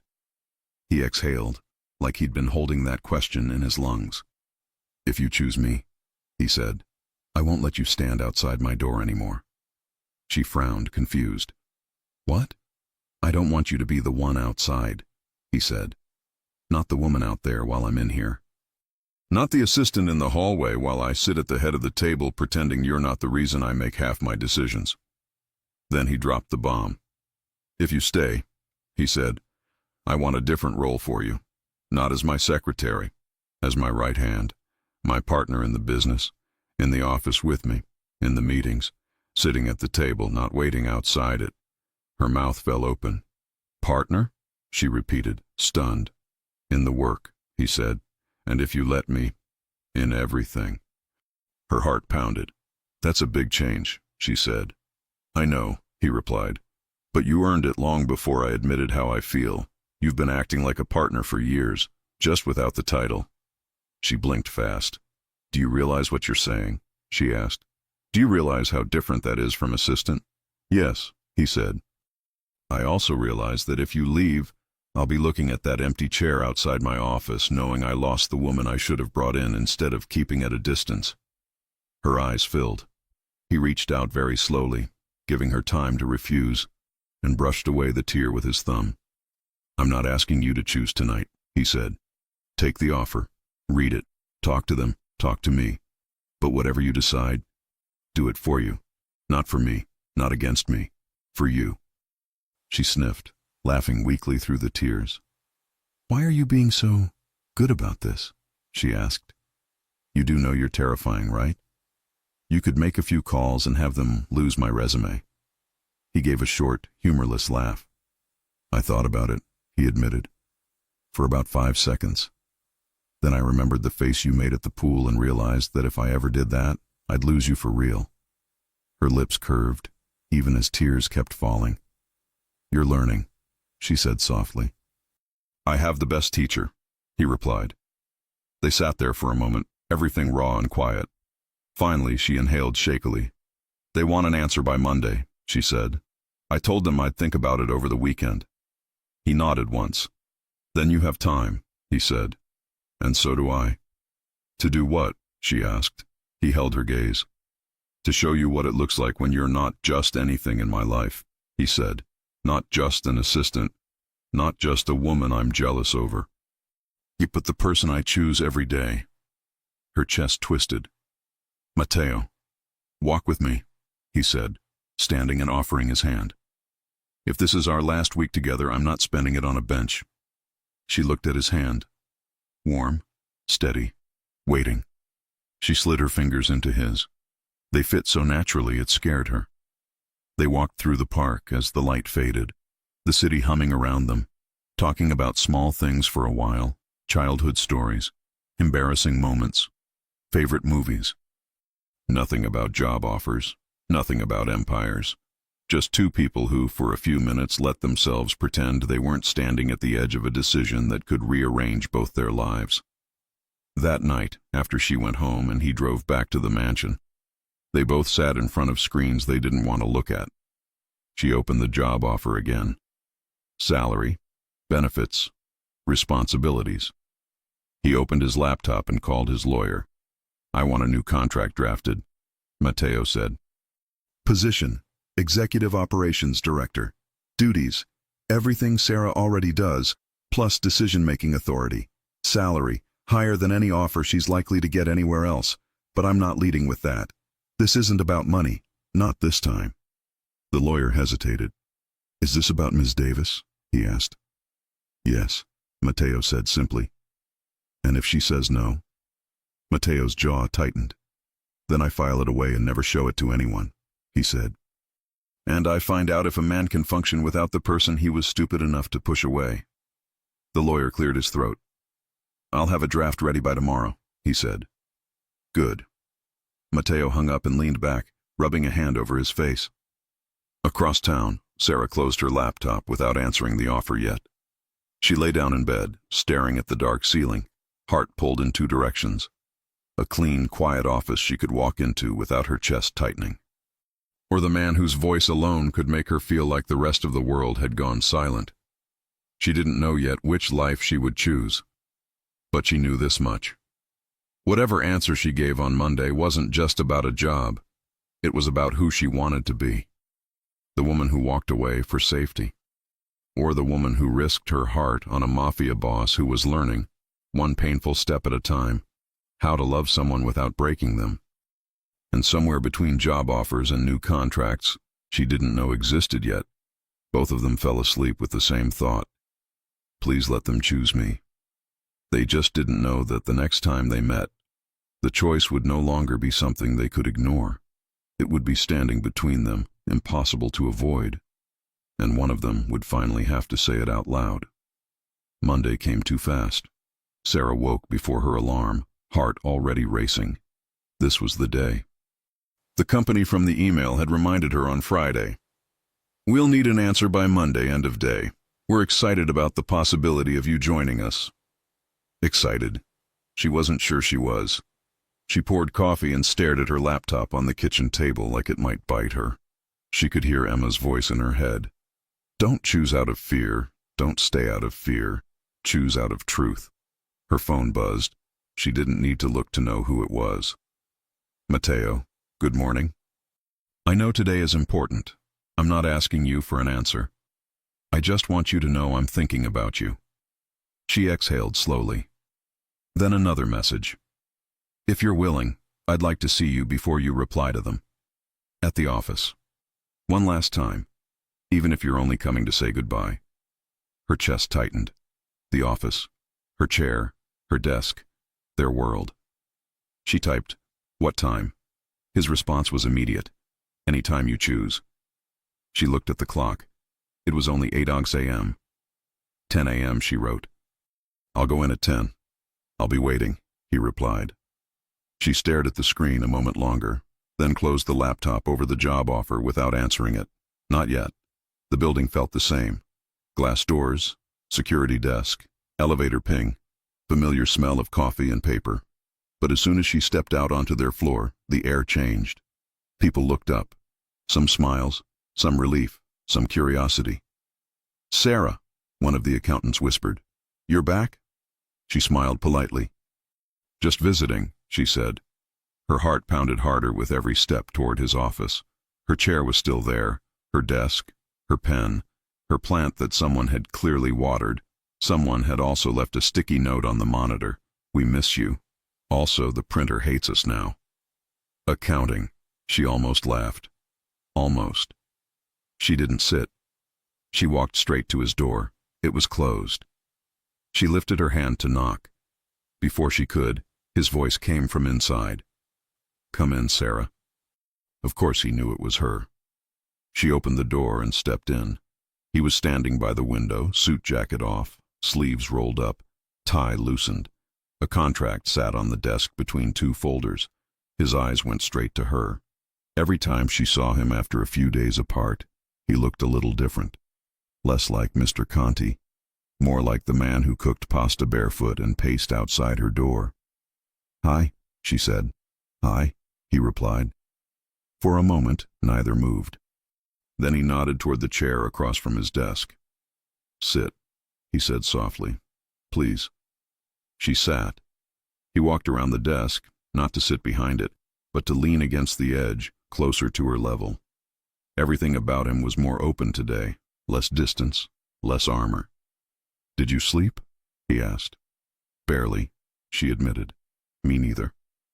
Silence settled between them. She broke it. "I haven't answered them yet," she said. "The other company." He nodded once, controlled. "Thank you," he said.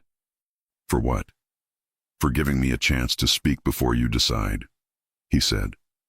Her gaze dropped to the contract on the desk. "What is that?" she asked. He glanced at it, then back at her. "This," he said slowly, "is what it looks like when I stop pretending you're just anything in my life." Her pulse kicked up. He slid the document toward her, turning it so she could read it. At the top, in clean letters, Executive Operations Director, Conti Group name, Sarah Davis. Her heart hammered. Her eyes moved down the first page.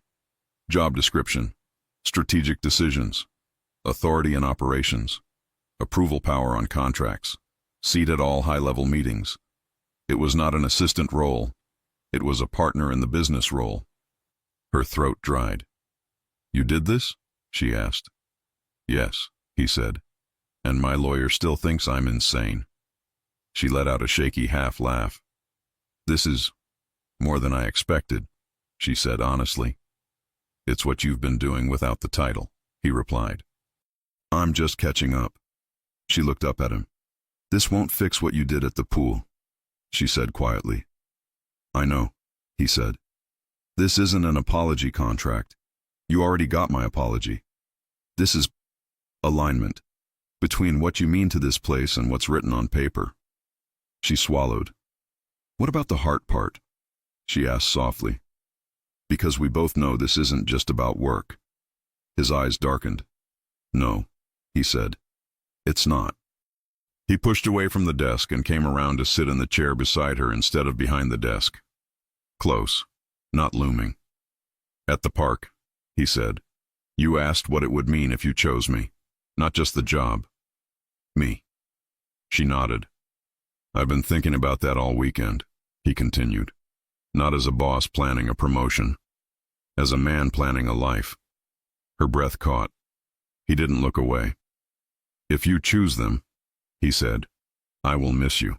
I will live with it. I will leave you alone and let you build something without my shadow over it." Her eyes stung. "But if you choose me," he went on, voice thicker now, "I will spend every day proving that you weren't crazy for risking your heart on me." She stared. He took a breath. "Which brings me to the part I should have said a long time ago, in a much less dramatic setting than a Monday morning in the office.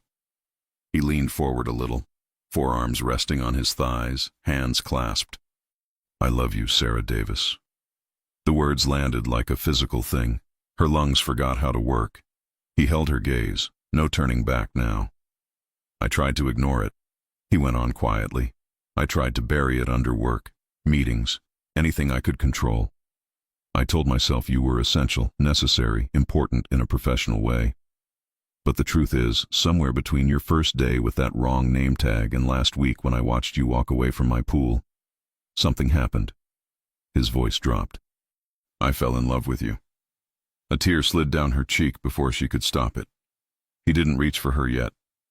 I love the way you storm into my office when you think I forgot to eat, he said. I love the way you talk to people who outrank you on paper like they're not above you. I love that you care about my people, even when I forget to show it.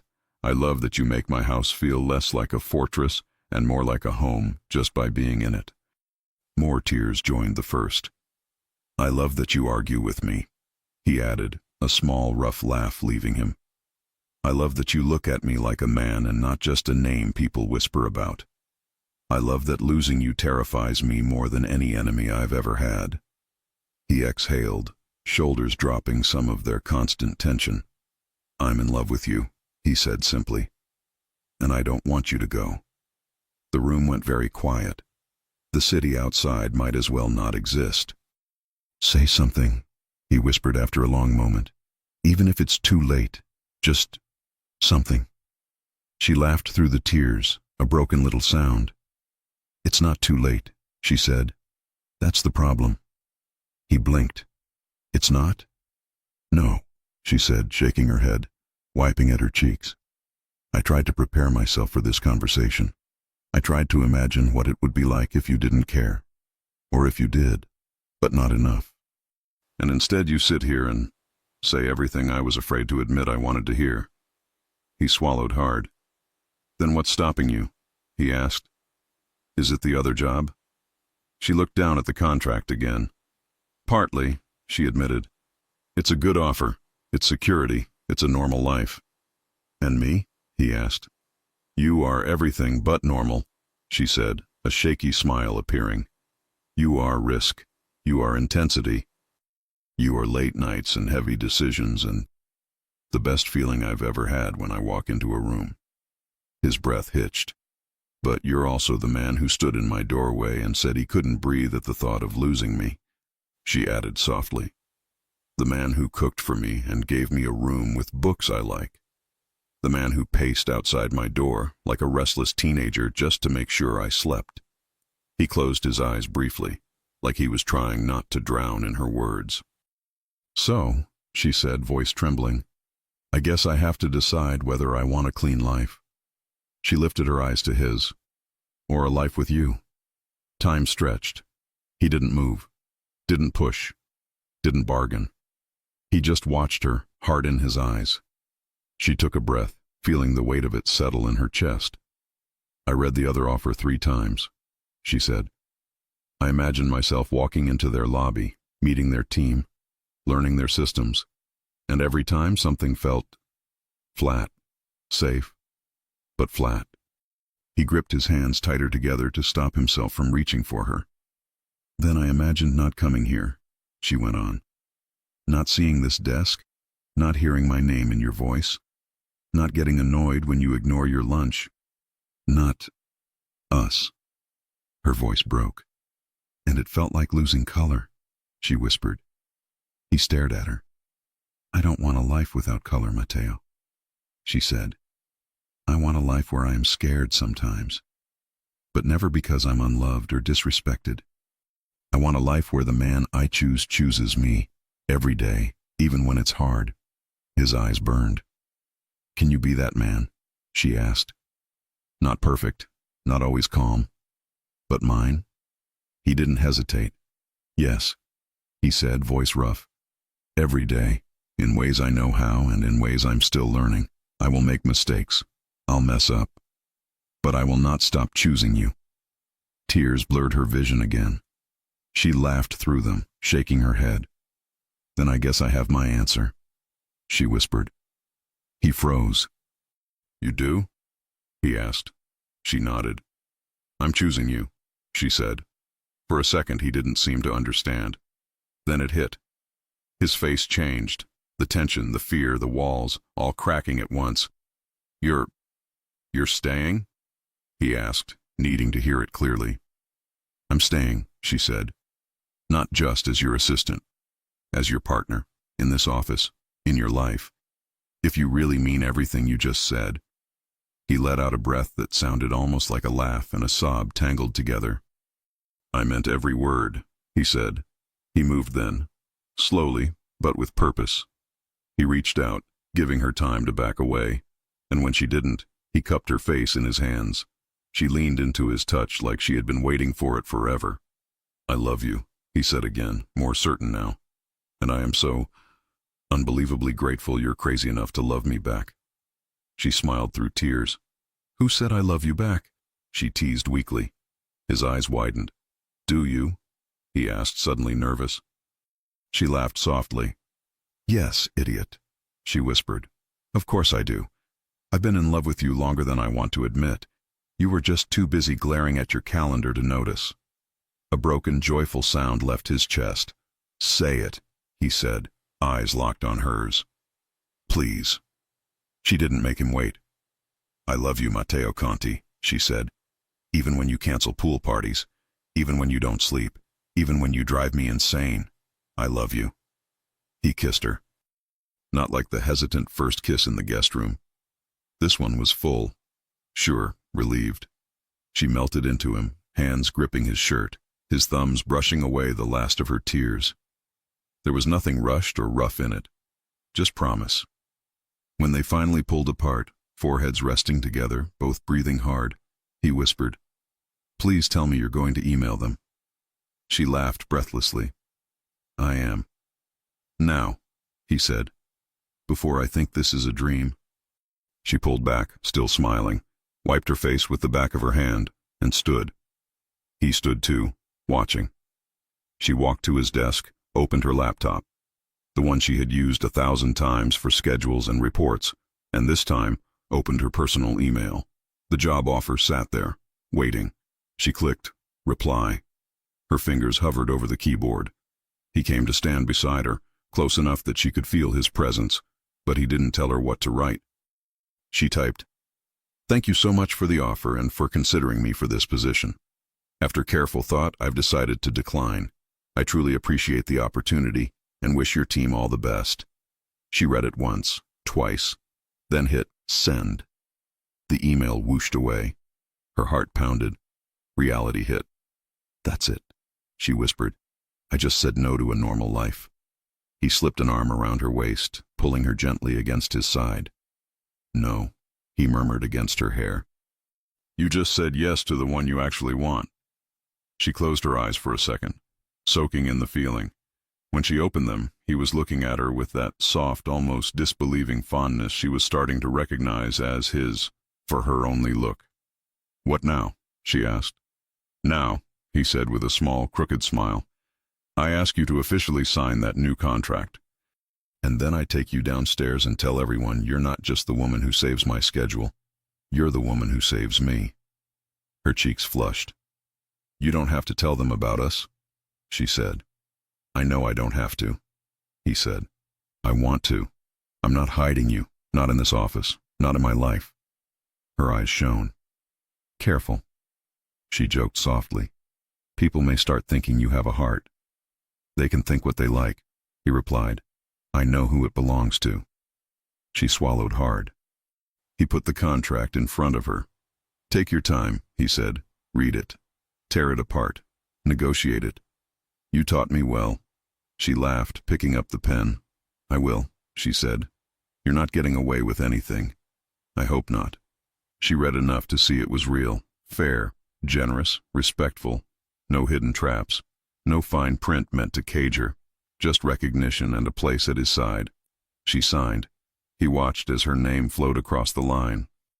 For Matteo, it felt bigger than any deal he had ever closed. There, she said, setting the pen down. Executive Operations Director. He grinned. How does it feel? Terrifying, she said. And right. He reached for her hand, threading their fingers together. "Perfect," he said. "That's how we'll know it's ours." When they stepped out of his office, conversations dipped again. People stared at her, at him, at their joined hands. Mateo didn't let go. "Everybody," he called out. Heads turned. Even people from down the hall shifted closer, curiosity pulling them in. "You all know Sarah," he said, voice strong but easy. "You know she's been keeping this place from falling apart for 2 years.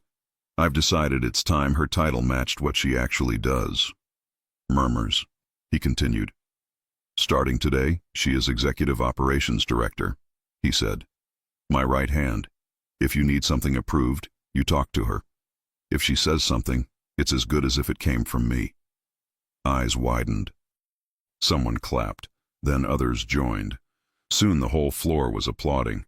Color rushed to Sarah's cheeks. She wasn't used to this, being seen, not behind him, beside him. Mateo squeezed her hand. "And for anyone who's going to gossip anyway," he added dryly. "Yes, I care about her, a lot. Yes, we're together. No, that's not why she got the promotion. She earned it before I caught up with my own feelings." Laughter rippled through the room. Liam, who had appeared near the elevator, let out a loud, satisfied, "Finally." Mateo shot him a look. Liam just grinned, hands in his pockets. "Congratulations, boss," he called to Mateo. Then to Sarah. "And to you. You'll need even more patience now that you're dating him." Sarah laughed. "I know," she said. The tension in the room eased. It didn't feel scandalous. It felt right, like something that had been leaning that way for a long time finally clicked into place. Later, when the buzz had gone back to normal and people returned to their desks, Mateo led her back into the office and closed the door. For the first time, it didn't feel like shutting the world out. It felt like shutting them in. He turned to her, leaning back against the door, watching her with a look that was softer than any congratulations. "How are you?" he asked. She took a breath, letting it all wash over her. The email, the contract, the promotion, the declaration. "I'm scared," she said honestly, "and happy, and overwhelmed, and very in love with you." His smile was slow, genuine. "Good," he said. "I'd be worried if you weren't at least 2 of those things." She stepped closer. "What about you?" she asked. "You okay with all of this?" He nodded. "I've closed a lot of deals," he said, "made a lot of promises, protected a lot of things that mattered to me. But this, choosing you, and having you choose me back, this is the first time it feels like I'm not just protecting something. I'm building something." Her throat tightened. He slid his hands gently around her waist, pulling her close, eyes never leaving hers. "Our life isn't going to be simple," he said. "My world isn't easy. But I promise you this. I will never make you feel like that girl at the pool again. Alone. Exposed. Confused about where you stand with me." Her voice shook. "Where do I stand with you?" she asked. He answered without hesitation. "Right here," he said. "In my office, in my home, in my future, next to me." She rose on her toes and kissed him, soft, certain. He kissed her back like a man who finally knew where he was meant to be. When they broke apart, she rested her head against his chest, listening to his heartbeat. "Mateo," she murmured. "Yes? Promise me one more thing. Anything." "If you ever feel jealous again," she said, "especially near a pool, you come talk to me first before ending the party." He laughed, the sound vibrating under her cheek. "I promise," he said. "Though for the record, if any man flirts with you in a bikini again, I still reserve the right to be very, very annoyed." "As long as you don't humiliate me," she replied, smiling. "You can be annoyed all you want." He pressed a kiss to the top of her head. "Deal," he said. "But between you and me," he pulled back enough to look at her, eyes warm and playful now, "I plan on being the only man you feel like flirting with at any pool from now on," he added. Her smile widened. "Keep cooking pasta and saying things like you did today," she said, "and you might get what you want." He kissed her again, slower this time, tasting the future they were both choosing. A future not free of risk or fear, but full of something better. Choice, respect, love.